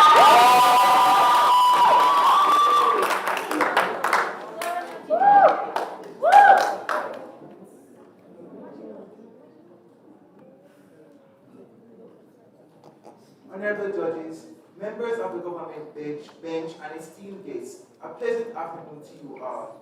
My name is Ronaldina Brown, and I stand firmly as a deputy opposition leader to reject the motion that this House will reward teachers based on student and peer evaluations rather than exam results. Now, before I advance my substantive arguments, allow me to first address and dismantle several key claims put forward by the government. The government would have us believe that peer and student evaluations promote equity and transparency within the classroom. They also argue that such evaluations drive innovation and professional development. However, the opposition firmly rejects this because innovation without measurement is just experimentation. This is exactly why the opposition further rejects this motion, because exam results reveal the effectiveness of teaching methodologies and further identify noticeable gaps in content coverage. The problem is not exams not accepted. The problem is poor policy. Unlike peer and student evaluations, exams are standardized, externally moderated, and based on national curriculum standards. Hear, hear. Furthermore, Mr. Speaker, the primary role of a teacher is to ensure students learn the curriculum, acquire skills, and demonstrate understanding. If this is the core purpose of education, then we must ask the government what kind of evidence best shows that learning has truly taken place. Profile 2017 reports that standardized examinations such as CSEC and CAPE assess knowledge, skills, and understanding that are directly aligned with clearly defined learning objectives. Examinations review whether teaching has translated into actual learning, not just pleasant classroom experiences. Not accepted. In public education systems, my colleagues, this matters because taxpayers, ministries, and parents need transparent, measurable proof that learning is actually occurring. In contrast to what the government has suggested, evaluations measure satisfaction, comfort, and likability rather than mastery or progress. How can we trust measures that reflect mood, personal experience, or resentment rather than real skill development? Mr. Speaker, is it reasonable to reward a teacher because they were only nice and approachable, even if their students fail to meet curriculum standards? The opposition argues it is not. Moving on to the impact of this policy, a fair reward system must be just and comparable across teachers, schools, and regions. Standardized exams are externally moderated, uniformly administered, and statistically calibrated to reduce individual and allow meaningful comparisons over time and across contexts. Diggins 2005 reports. They also provide reliable and valuable information that policymakers can use to identify effective teaching and correct underperformance. By contrast, student evaluations vary widely between classrooms and are influenced by factors unrelated to teaching quality. Having established that exams are objective and evaluations are subjective, as my opposition leaders clearly outlined, we can now see what this means for fairness. Mr. Speaker, what do we want to reward? If we want teachers to complete the curriculum, build real skills, and prepare students for long-term success, then rewards must be anchored in evidence that these goals were met. Exams create the right incentives. They push teachers towards curriculum coverage, academic rigor, and lasting impact, not popularity. Despite this, evaluations are being punished strict and demanding teachers, especially those working with difficult cohorts, while exams allow progress and improvement to be recognized. Turning to my second contention, let us look at the Caribbean region. Ministries of Education rely heavily on CSEC and K performance data to identify schools and educators whose instruction consistently deliver results. The opposition therefore maintains that these standardized benchmarks provide a fair, objective, and region-wide basis for aligning teacher rewards accepted. Is the opposition aware that this motion asks us to evaluate a principle, not to defend or replicate an existing policy framework? Yes, I'm aware, and I'm continuing my speech.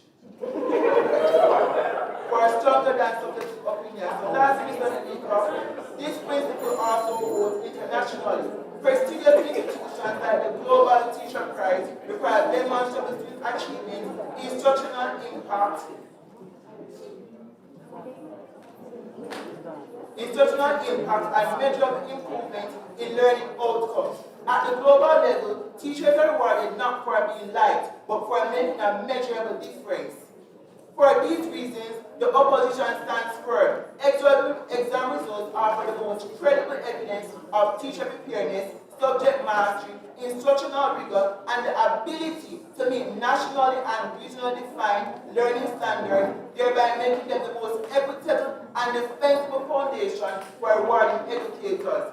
Reward systems at the local, Caribbean, and international levels consistently show that exam result data remains the cornerstone of teacher recognition, and aligning our policy with that evidence strengthens accountability, fairness, and educational quality. Thank you.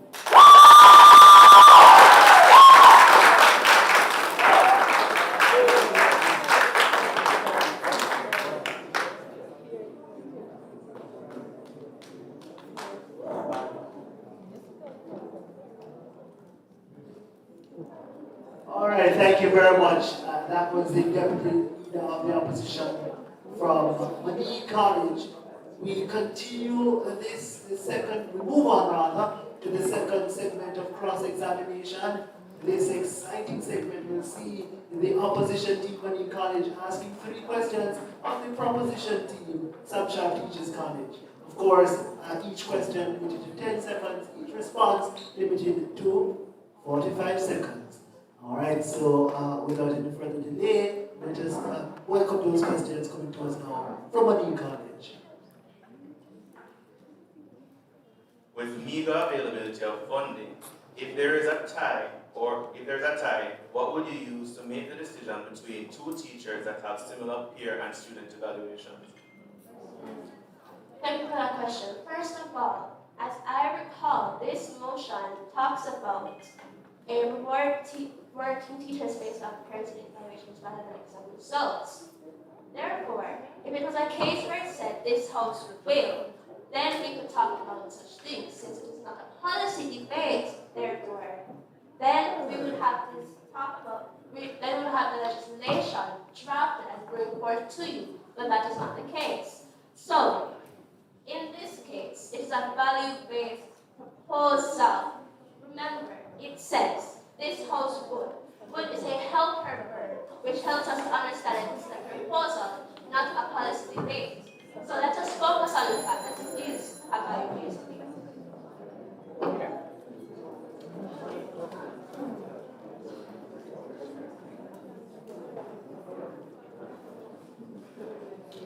objective criteria will the government use to ensure consistency across schools when evaluations are based on opinion rather than standardized performance data? Now, let us be clear. This argument where teachers are competing for one reward is flawed. So say, for example, if the scorecard said if you get over 80, you get a reward. Multiple teachers can get over 80. The metric, you asked us a question about how will it be measured.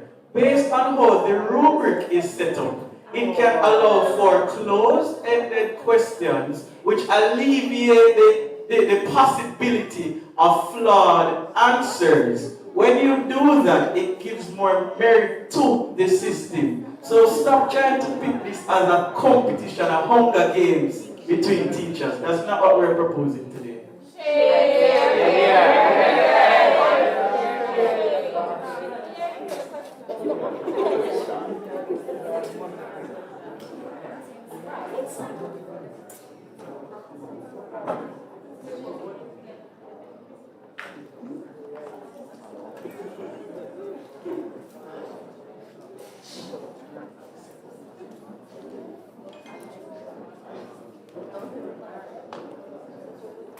Again, given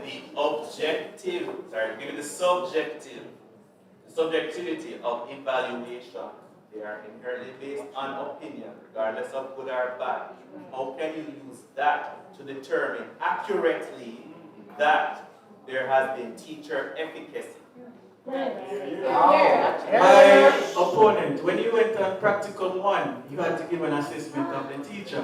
Practicum 2, you had to give an assessment of your peer. Practicum 3, you'll have to self-evaluate. Are you saying that in all those instances there was no integrity? Why then were you asked to do an evaluation? You are talking about the possibility of something happening and using it to say that, hey, because this can happen, it cannot work. It is possible for an exam result to be manipulated. In Pakistan, for example, in the United States, there are international cases where even the exam results are being skewed. So what is your argument?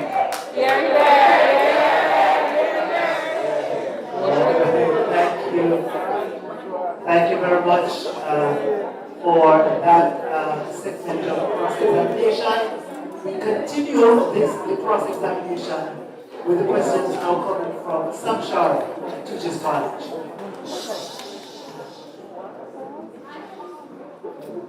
My question to you, the opposition. 4 times you have mentioned the word evidence, yet we have not heard any from your side of the court. Please explain to us why it is that you want evidence from us, but yet we are not able to get any from this.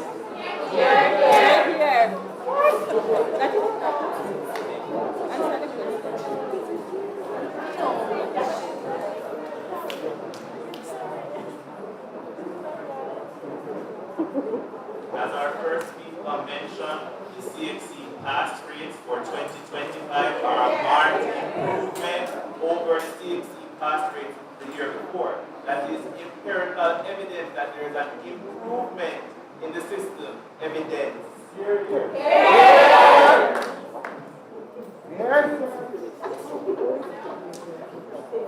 Throughout this debate, you have argued that its actions reflect teacher performances. Why is it that students are trusted as evidence through exams, but are not trusted through structured feedback?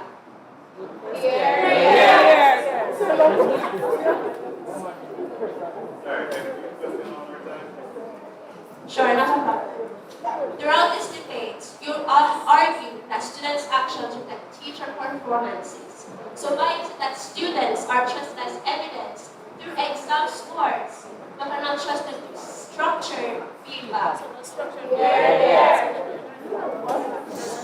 That is because students are taught to pass those tests. They are not taught to evaluate teacher pedagogy and performance. They are not taught how a teacher should deliver content or the content that is delivered.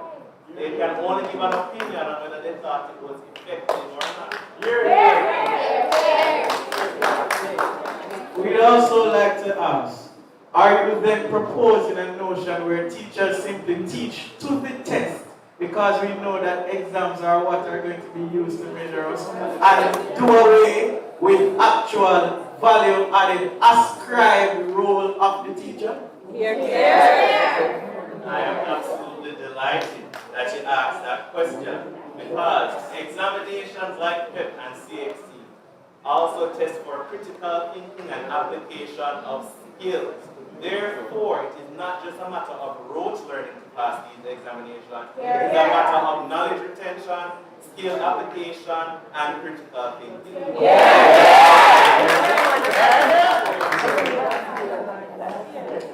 Thank you very much for that segment of cross-examination. Here? Good. And so, ladies and gentlemen, we come to the pause. We take a 1-minute break and gather our thoughts and a little silent discussion. Allow the debaters to get ready for the reply presentation. The reply presentation will come first from the opposition team. That is Monique College, followed by the speech to conclude the debate from the proposition team, Samshana Teachers College. Your 1 minute begins now.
Oh, time flies. You must have been having fun.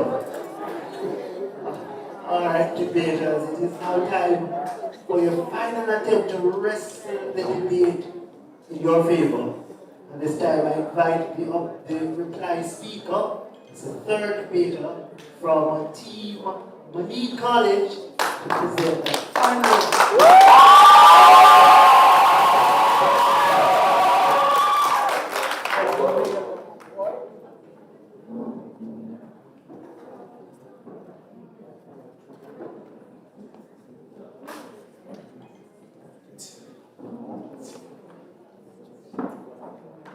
Good afternoon, venerated guests, honorable adjudicators, and respected opponents. My name is Orlando Gentles, the third speaker of the opposition. I am also a Year 1 teacher education student, and hypothetically, should I graduate from my position, I cannot guarantee that your children will get passable examination results. Does that statement sound off to you? Does it inspire confidence in me as a future teacher? What if I were to tell you that there is a government that supports teachers like me, and teachers like me will eventually end up in your classroom? Would you be confident in sending your children to school? No. If you feel that sour taste in the back of your mouth, that is probably because you are already half convinced that the government's argument is illegitimate. Do I need to remind you that the Ministry of Education, Skills, Youth and Information's very own slogan is every child can learn, every child must learn. The absolutist language of the word must means that as each child, regardless of their disabilities or disadvantages, as they pass through a teacher's hands, should improve on some scale measurable by an examination. We are not saying that we expect all students to be A+ students, but if the student passes through your hands and has not shown any marked improvement, then what is the point of education? As long as I am able to garner my students' approval on paper and to convince my peers that I have followed the guidelines and done enough, that is good enough to entitle me to reward. If these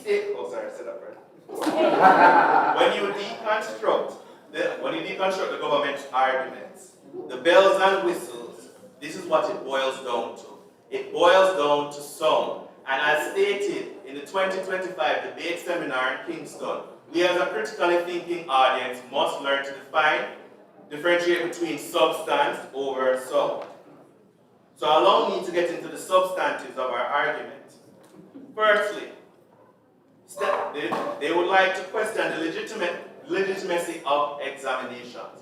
But while we acknowledge that they can be altered on the local level, that is why standardized examinations are put in place. Exams like the CHC are marked regionally and externally. Therefore, if there's a chance for bias to be injected into the equation, is it more likely to come from local peer evaluations or a regionally designed system to avoid bias? Here.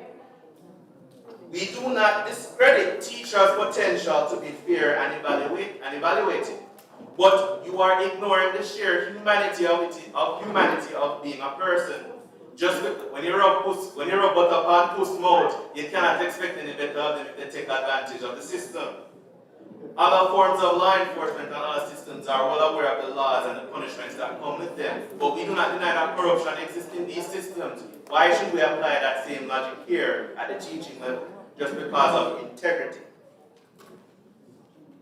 So, my position is threefold. I am going to both dismantle the opponent's arguments, re-emphasize the key points of our first opposition and second opposition speakers, and as well as galvanize your assurance in us that we have secured a victory today. So, firstly,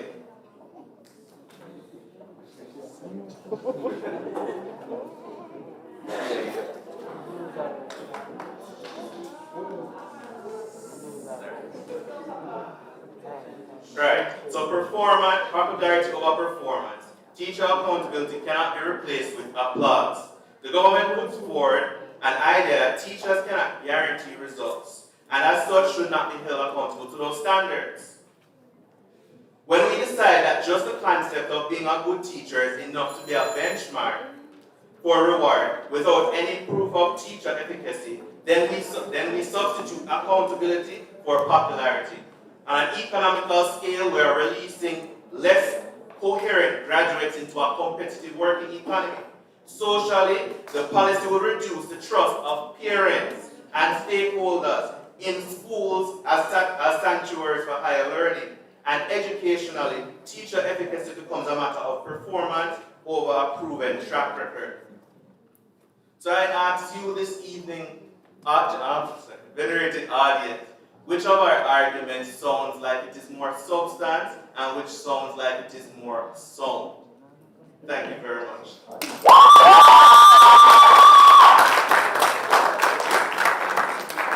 We thank the reply speaker from Montgomery College. Concluding the case on behalf of the opposition team, we now welcome to the from Sam Sharp Teachers College. Here. Yeah.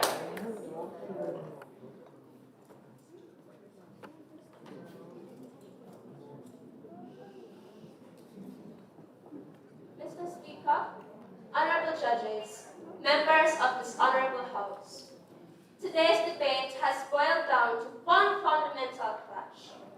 The opposition believes a teacher's value is a number on a page. The government knows that a teacher's value is in the impact in the classroom. The opposition, who has lost the plot calling us the opposition in the word government, is fighting for a product-based system that treats students like widgets in a factory. We, the government, are fighting for a process-based system that treats teachers like the professionals that they are. Let us look at the opposition's house of cards versus our fun station of facts. Firstly, The opposition speculates that student evaluations are nothing more than popularity contests, and that peers will protect their friends. However, our Prime Minister already debunks this by citing Finland and Singapore. In these well-being systems, professional trust is the standard, and not the exception. We're not talking about a vibe check. We're talking about structured pedagogical assessments as highlighted by the Prime Minister. Secondly, Mr. Speaker, the opposition claims that exam results are objective. But as our Deputy Prime Minister brilliantly highlighted via the Patterson Report 2021, exam results are heavily skewed by social economic factors. Tying rewards to exams does not reward good teaching. Rather, it rewards richer students. We have demonstrated that evaluation captures the value-added growth that a standardized test ignores. Mr. Speaker, the opposition's case today was riddled with errors. As such, we are not here today to reward your flawed arguments, as you have certainly failed this exam.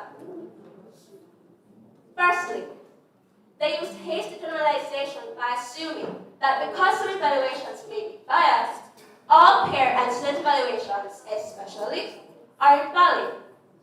By that same reasoning, flawed exams would invalidate exam-based systems entirely. Also, because some students might be immature in their evaluations, all student feedback is invalid. This ignores the reality that students are the primary consumers, remember, primary sources, which we have not heard from the opposition, of education. They know better than anyone that if a teacher is clear, supportive, or absent in their teaching methods, that's for the students. They also use a false dilemma, suggesting that if exam results are not the primary basis for rewards, accountability disappears. We are not saying to ignore exams. We are saying not to use them as primary rewards metric, as by themselves they're insufficient, measuring only students' scores, not how teachers teach. Another one is an ad hominem. They reason by questioning the professionalism of teachers and training institutions. Students also being too young and immature to have a say in a teacher's incentive. This attacks the character and maturity of students to discredit the data that they may provide. Another one is bias ad hominem. You scratch my back, I scratch yours attitude by teachers. They claim that Jamaican educators lack a moral backbone, a great insult to this noble profession. We trust them to shape the minds of our children. I'm sure we can trust them also to use a structured professional rubric to evaluate a colleague's pedagogy. Let us remind this House by the government side is only the one that secures the future of Jamaica's education. Equity. Our deputy proved that rewarding based on evaluation protects students in needy communities. It stops the punishment of teachers who take on the hardest to reach students. Professionalism. By using peer evaluation, we encourage a culture of collaboration over competition. We want this debate because we provided a holistic solution to a systematic crisis. We gave you theories, skin and room. We gave you global best practices, Finland and Singapore. We gave you local context, the Patterson Report. Therefore, if we want to transform Jamaica, we must stop rewarding teaching to the test and start rewarding the heart of the teacher. I so submit.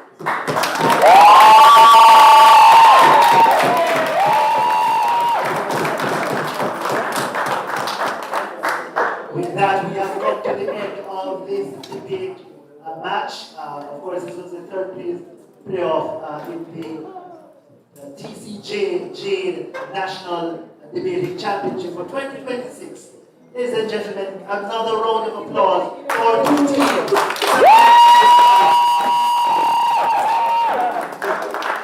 While the debate is getting ready to cross the floor, and shake hands and demonstrate a sense of friendship and kindness to each other, despite the fact that that wasn't oftentimes manifested in the heated exchange.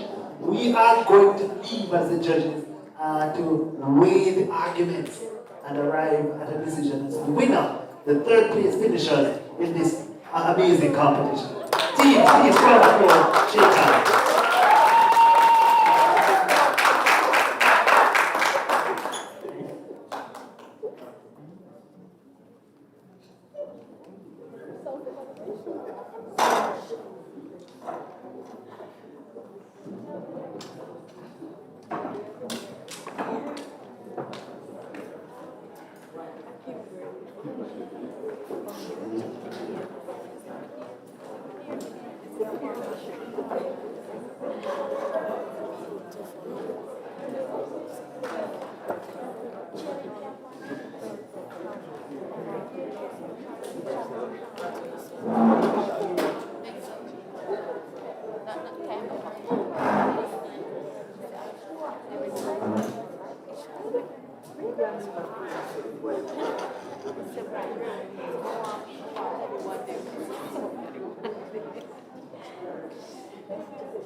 Okay, we're just going to give the judges a few minutes to deliberate, and then we are going to get the results, and then we will move over to lunch.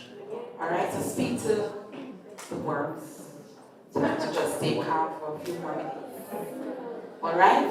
Also, we are asking you, please do not leave, because we're going to be doing the drawing for the quiz competition. All right.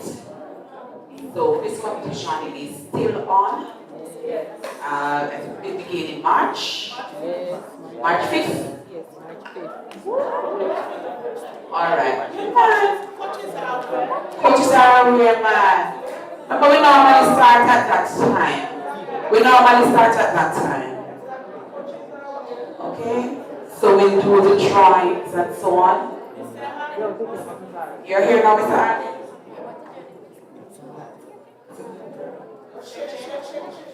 Chair. Good afternoon, ladies and gentlemen. So, I wish you all the best, and may the best team would win the debate, and may the fourth place team win fourth place, and may the third place team win third place. Isn't that so? You don't want a second place team to get third.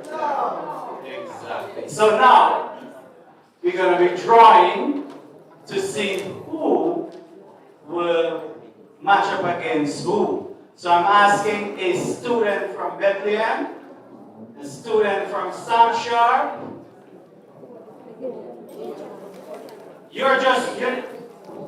All right, so this is how it goes. The first college to be drawn will be against the second college. The third college will be against the fourth. Fifth against sixth, and sixth against seventh. Eighth, sorry. So, thank you, Miss, from Bethlehem, Samshar, Kids, GC Foster, Church, St. Joseph. I already said it. So, here we have Bethlehem doing the first pick. Who's going to record? Who's going to record him? Okay, so put your hand in there and take out the name. No, don't look in there. Just put your hand. We don't have scorpions in here.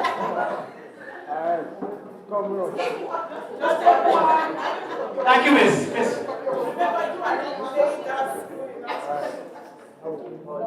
Okay, KS, College of Agriculture, Science and Education versus, thank you sir, and thank you ma'am, KS versus Samshar.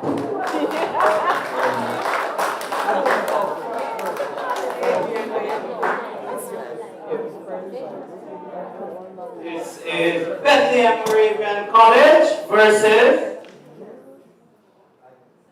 thank you, Bethlehem Moravian College versus Church Teachers College.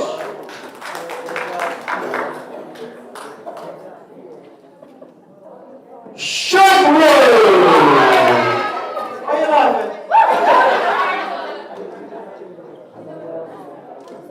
I didn't call the name correctly.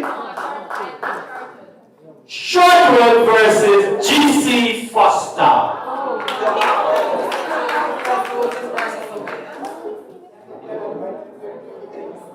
St. Joseph versus Monique.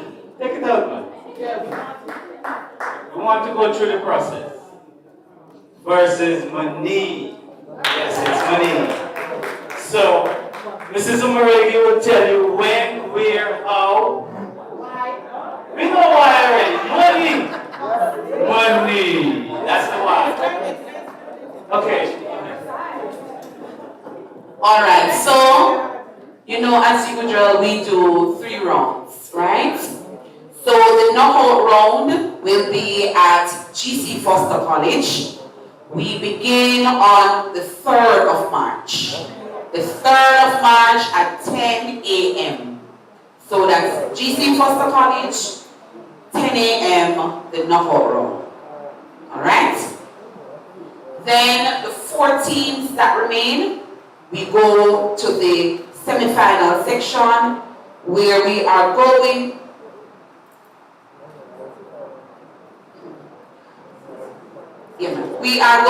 to go to Monique. We're going to Monique for the semi-finals, and that will be on March 12th. Alright, so the 12th of March, we go to Monique College. And then, everybody, we all come back. Alright? Even if you're not in the finals, remember we are showing our unity for each other and supporting each other. We all come back together on March 18. March 18, and we will be going to Shortwood Teachers College. Now, we would have been going to Samshire, but you know, based on the hurricane, alright, they are still recuperating, and they are going to build a bigger auditorium. So, the next round of matches, they will be able to host us, dine us, take us out, and give us snacks in between the matches.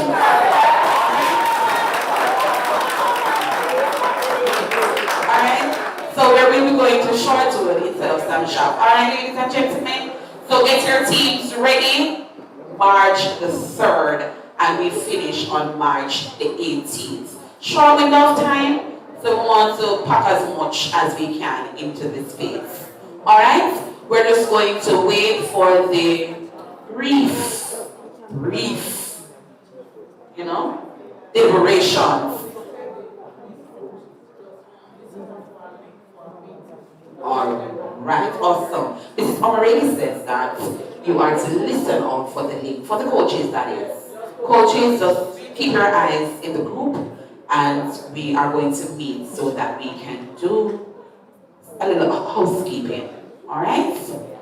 So we'll wait a few minutes so that we can get the scores, so we can have some lunch.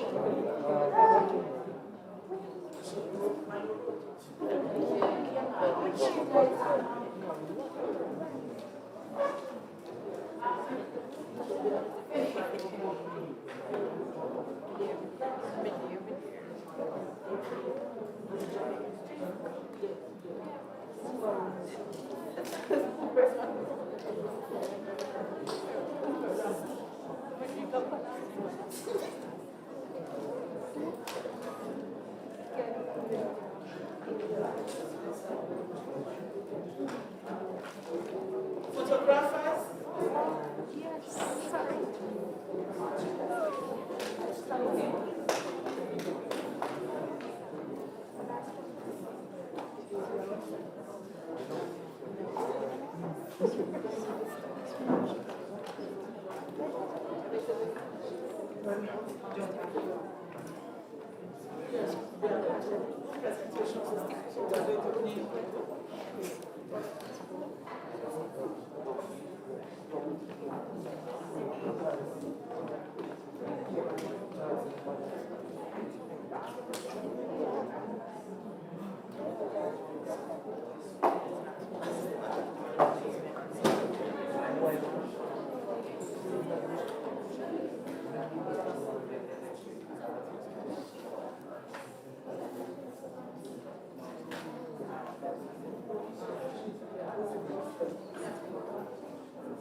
All right, ladies and gentlemen, while we are waiting on the judges, we are going to make a few presentations.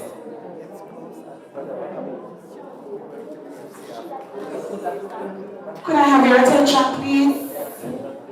Focus, focus.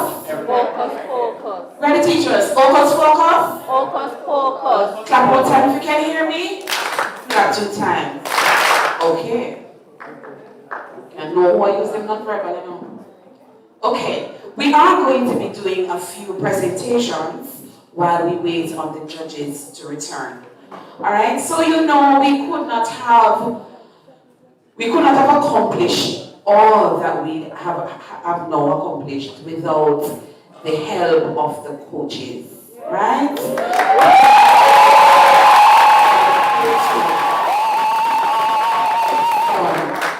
You had some amazing people helping you, all right? Making sure that you are staying the course of the motions that the schools are received. I can tell you, you know, some really said, let's just take the motion because our students need to prepare and so on. So the coaches really did a fantastic job. So we want to acknowledge all their efforts today.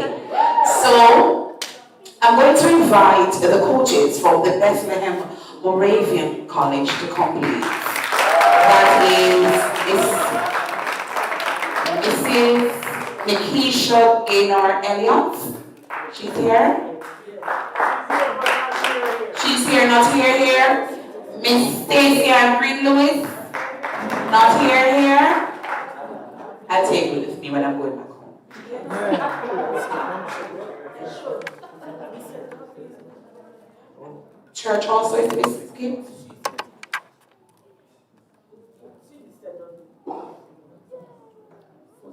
Oh, Mr. Dudley from Church Teachers College. Mr. Dudley, I'm going to invite Mrs. Omarili to make the presentation.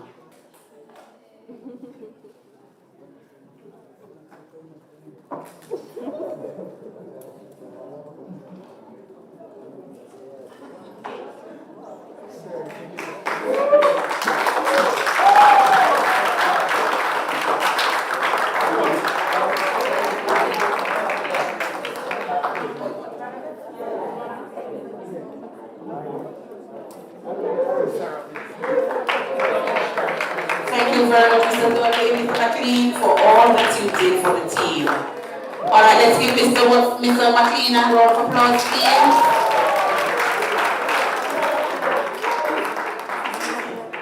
Mrs. Stevens? I think she's not in the room either. Okay. For case, the College of Agriculture, Science and Education, Mrs. Anika Gutsmore Ferguson.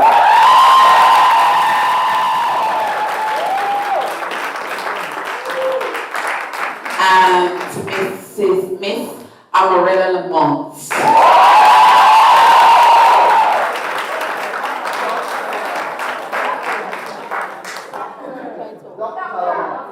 You know what? Let me just say it again. From the College of Agriculture, Science and Education, Dr. Amarella.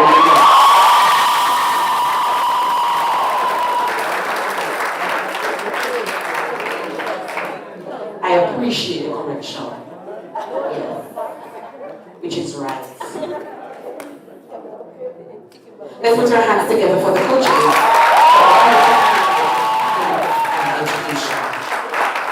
Thank you, ladies. From the College of Physical Education and Sports. GC Foster College? Is your name here? Oh, she's here. Your name, McDonald.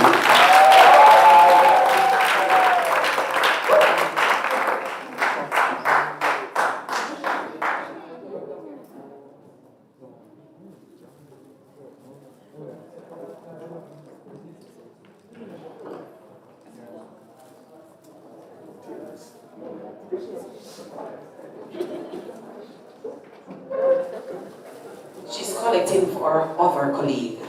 All right, let's put our hands together. From the Monedo College, Miss Caroline McDonald.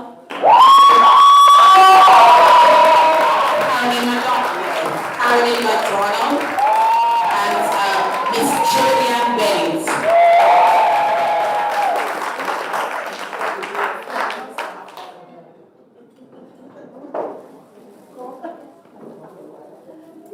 Please remind me to put a disclaimer at the end of the presentation.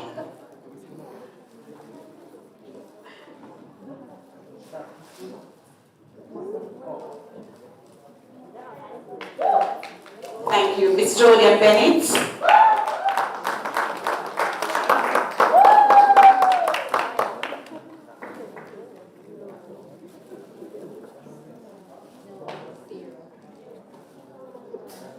All right, let's put our hands together for the two ladies from the Monedo College. Thank you, ladies. From Samshire Teachers College, Mr. Hu.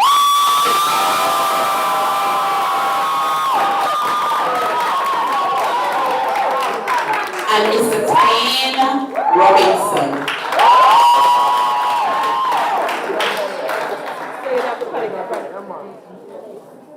Alright, he's not here, so Mr. Madu is collecting on his behalf. A round of applause for the gentleman. From Shortwood Teachers College, Miss Paula Barrett and Mr. Andre Bowen.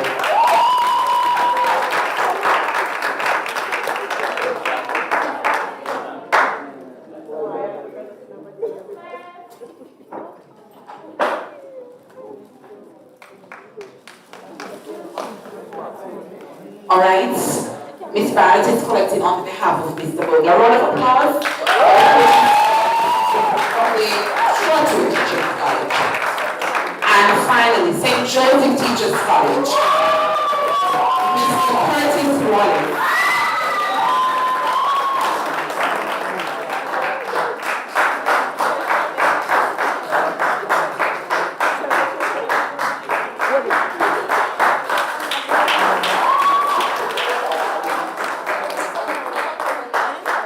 And Mrs. Terry-Ann Hickley Murdoch.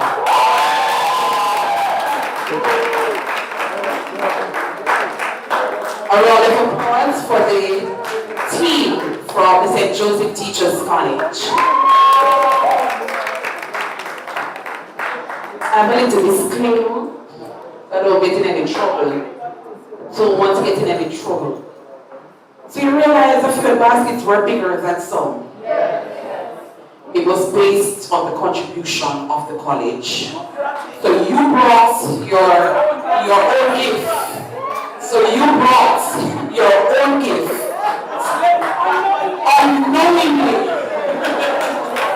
You know, like when you go on Pixie, and the Pixie character wears the light box, you brought your own gift. Alright? So we want to thank all the colleges. Thank all the colleges for gifting you the lovely baskets that you received. Alright? We are also going to make the presentation to the colleges that were not a part of today's matches. So the 4 colleges that did not make it to the final round. If the team is here, the team can come, or one member of the team may come. Alright? If the team is here, you can come and do a photo. If the team is not here, a member can come and collect all the certificates. So the members of the Bethlehem Moravian College, please. I invite Mrs. Terry and Higley Murdoch to come and make the presentation.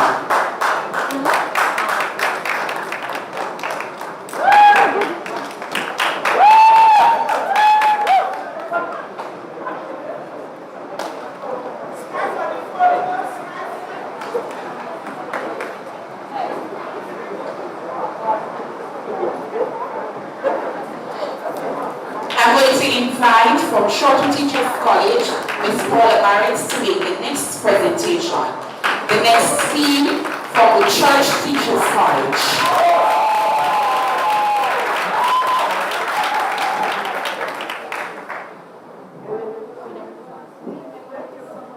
Team members or a team representative. Thank you.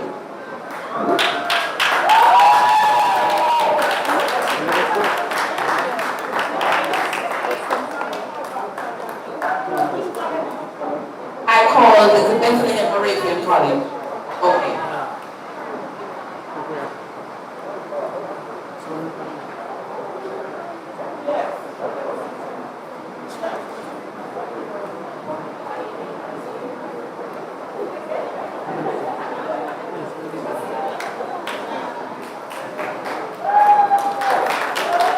I'm going to invite the representative from Bethlehem just to come back for a small token. Where are you? Bethlehem team. Yeah. Thank you. Mrs. Higley Murdoch, you want to come and give it the token, please? Thank you.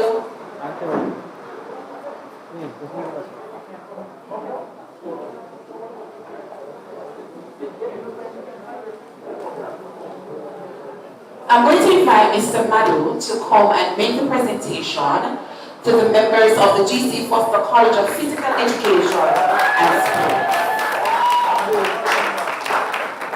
Any team member here? Oh, she's coming.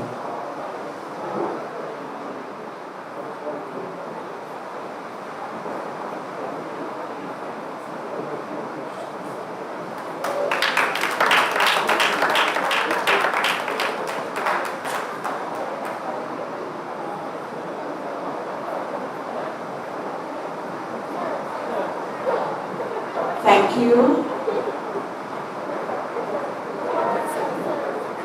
Your name? I'm going to invite you to come and make the presentation to the St. Joseph Teachers College's team. Team member?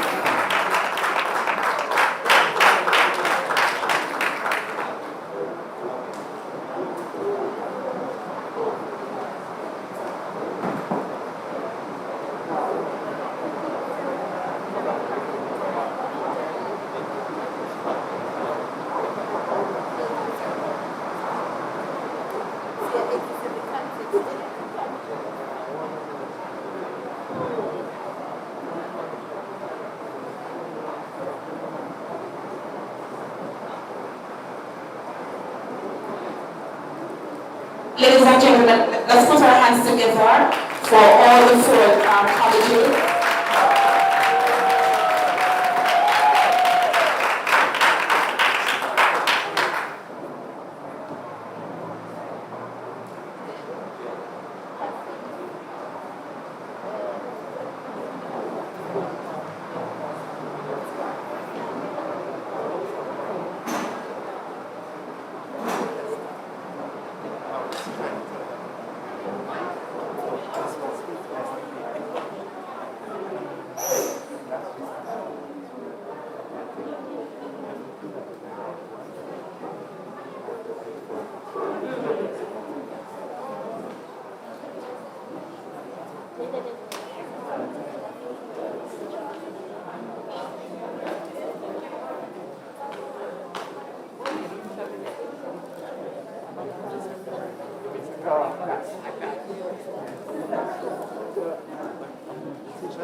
The Bethlehem coach.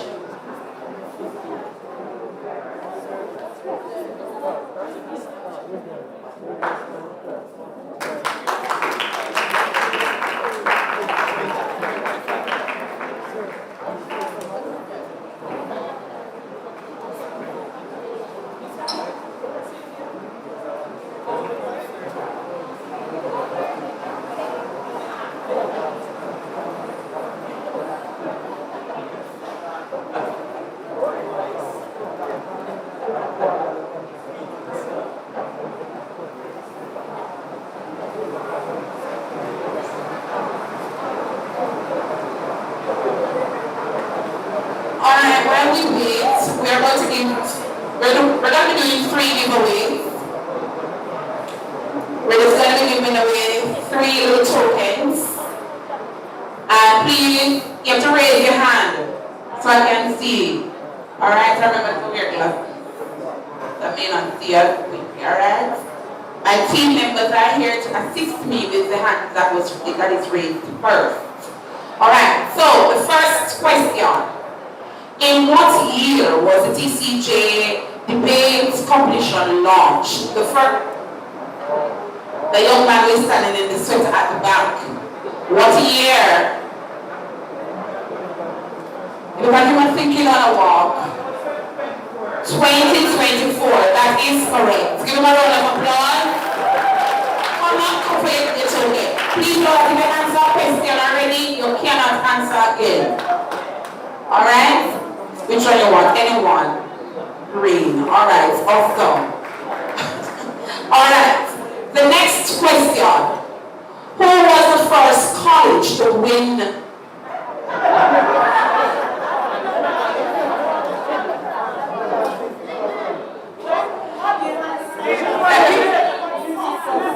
Who was the first college? Alright, come. GC first.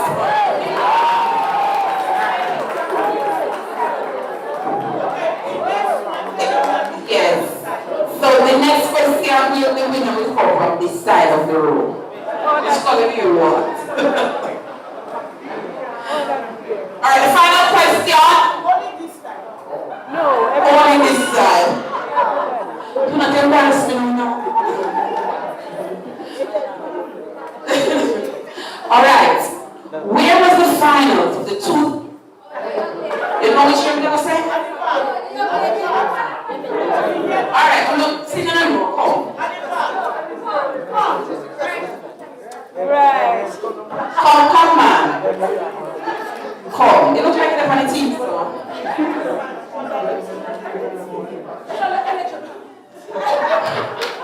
What's the answer? What was the question? You just lose your church, you just, I was about to ask where was the final hosted in the 2024 the TCJ competition. Alright, the deliberations are over. Alright, so I am going to invite the chief adjudicator to come, you know? Come, sir. Come, sir, Barrett,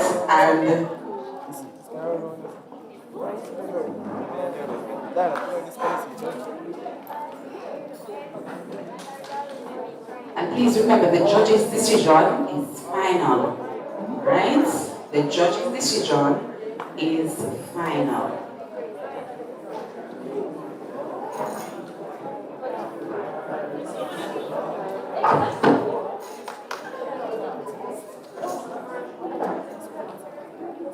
Ladies and gentlemen, we have just witnessed and participated in two exhilarating debates.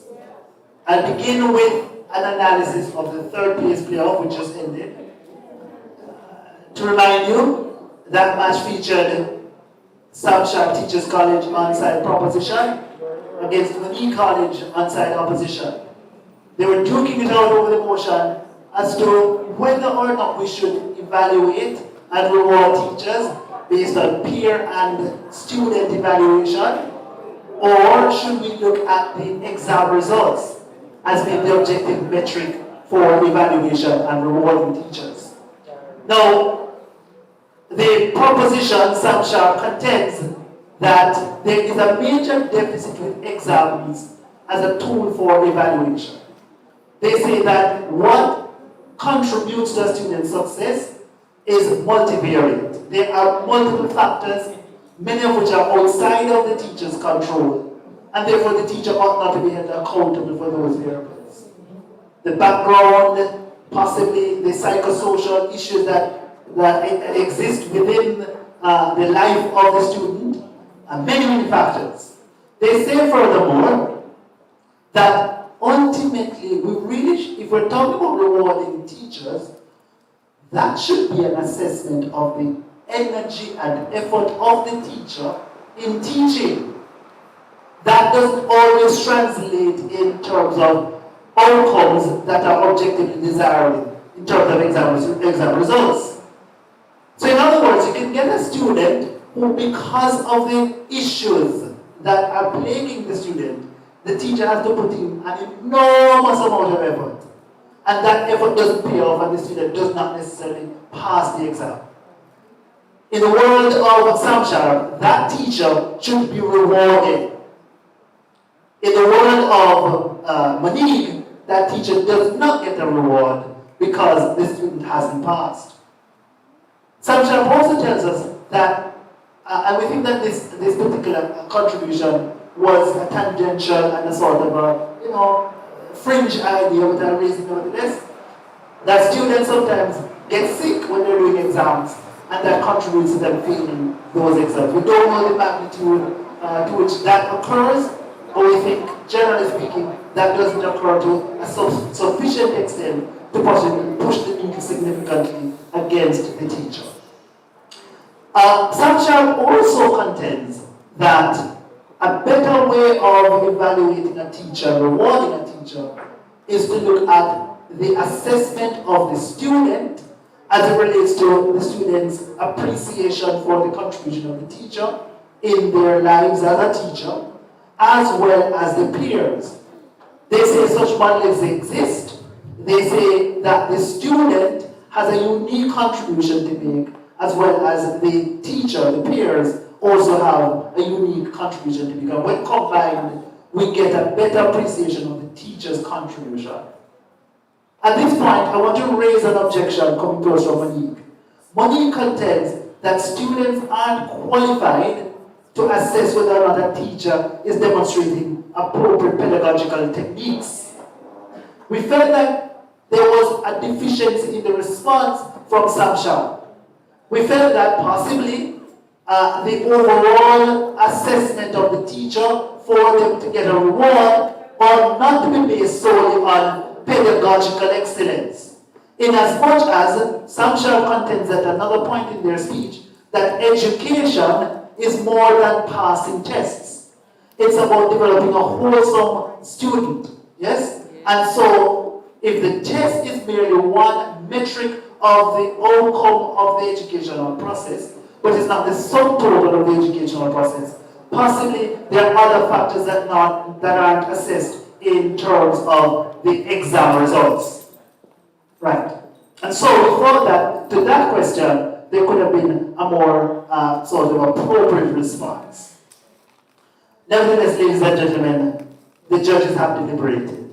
And as the moderator said before I came up here, the judge's decision is final. In the third playoff match, again between Samsham Teachers College and Monique College, the scores are 265 as compared to 283 points. A significant margin. The winner of that match and the team that ranks third in the 2026 staging of the TCJJ National Debating Championship is Team Sunshine.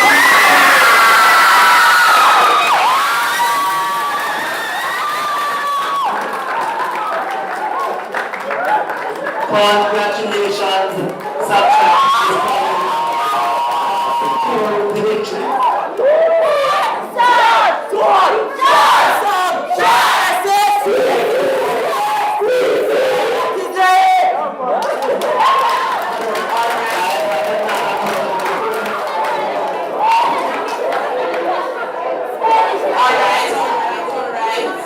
And we are all excited. Let's give some sharp and well-deserved and let us also give Monique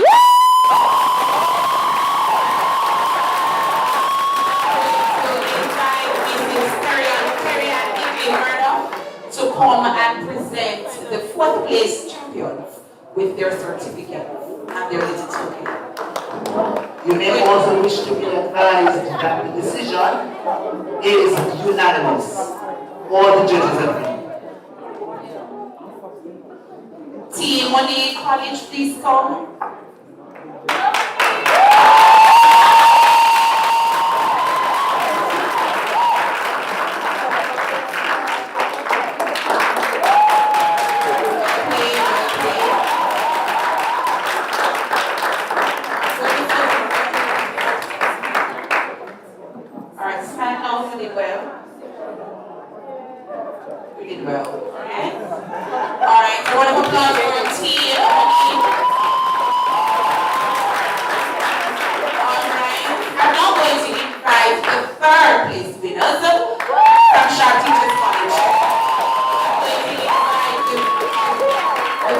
Church Teachers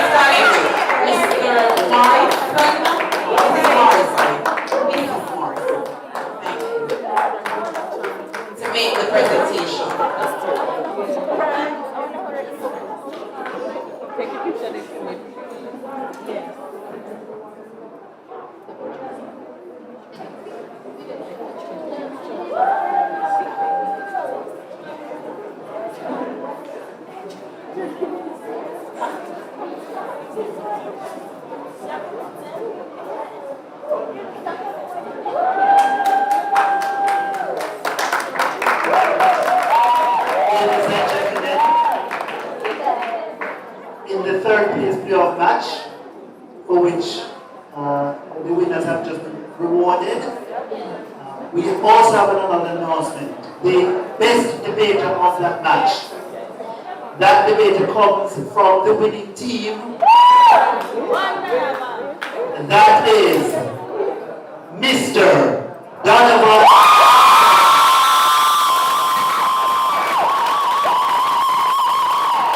Donovan was the second debater, as the deputy opposition leader. The best debater, the best speaker was Donovan.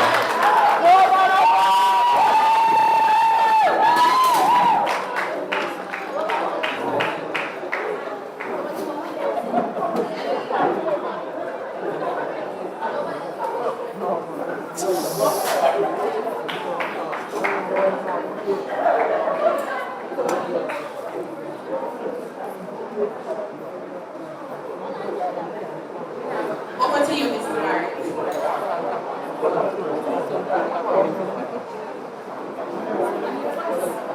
Now, ladies and gentlemen, it's time for the big one, the grand finals.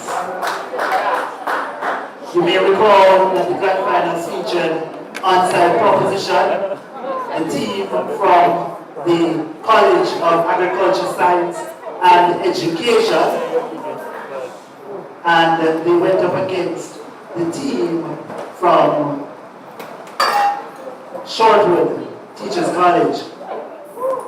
The motion debated had to do with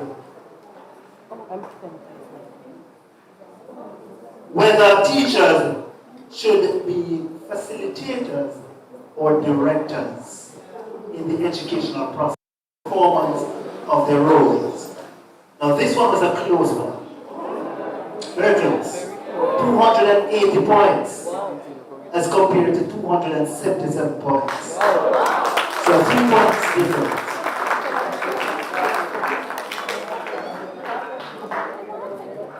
The team that defended the proposition that teachers should be facilitators contended that there are models in the world, such as that which exists in Denmark, where the transition has been made from a director type teaching model to a facilitator type teacher model. And Denmark has witnessed enormous successes and improvement in their education. We contend as a panel that it is useful to point to other examples in other parts of the world, but those examples must be presented as being relevant to the Jamaican context. We know that there are multiplicity of reasons, factors, that would have led to the results outlined in Denmark.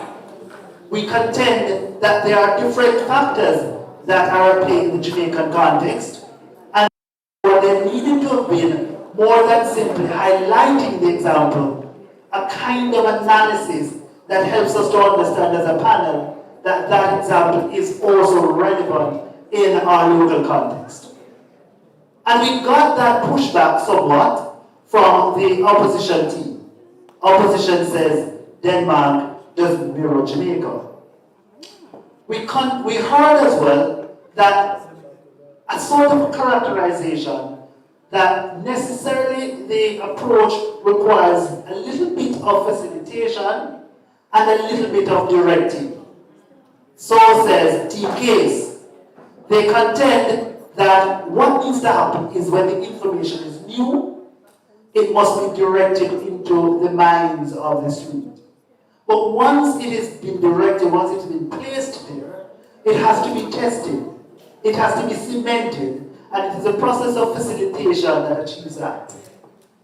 We are concerned, though, as a panel, as to whether or not there was a clear explanation of either the duration or quality of contribution in the realm of facilitation that would make it be convincing or convince us that more facilitation is taking place in the educational process, therefore facilitation is being prioritized.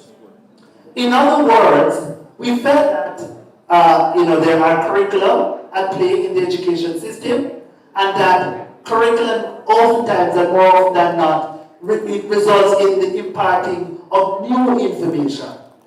We're uncertain as to whether or not more time is spent in imparting new information versus cementing that information through the facilitation process.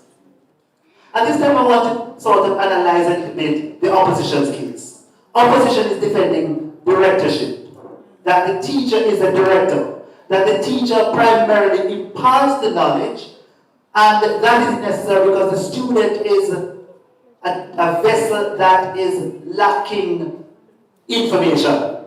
The student does not know, and so more often than not, the teacher has to perform the role of imparting the information, which is the process of directorship. We felt that that is oftentimes the case. We felt though that could have been helped, the convincing nature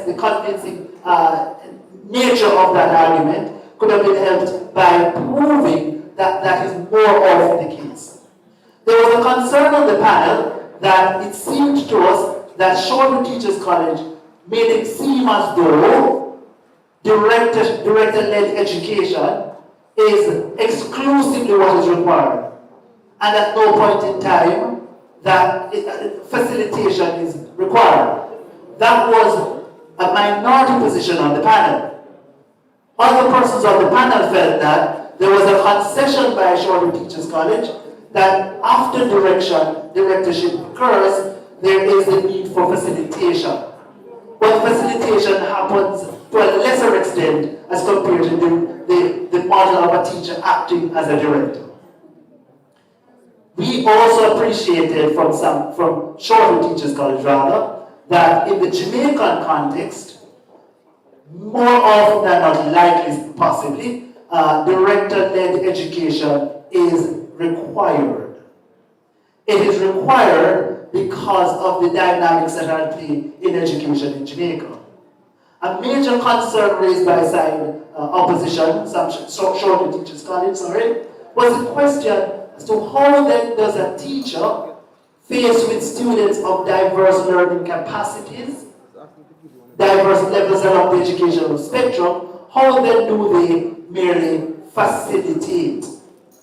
We felt that it was a decent response from Case, when Case said that the model can be tailored and calibrated to meet with that particular nuance and that particular concern.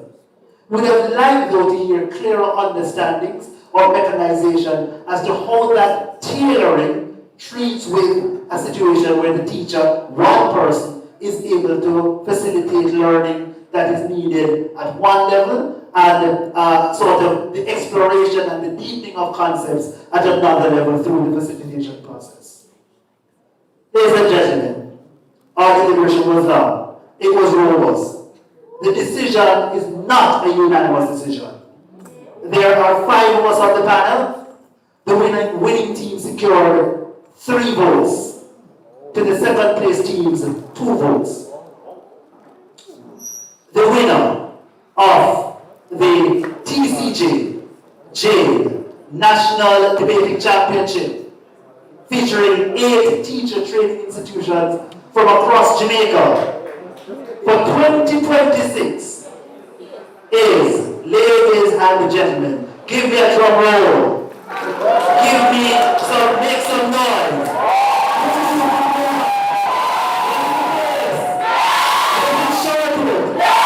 In the estimation of the majority of the judges, it was Shortwood.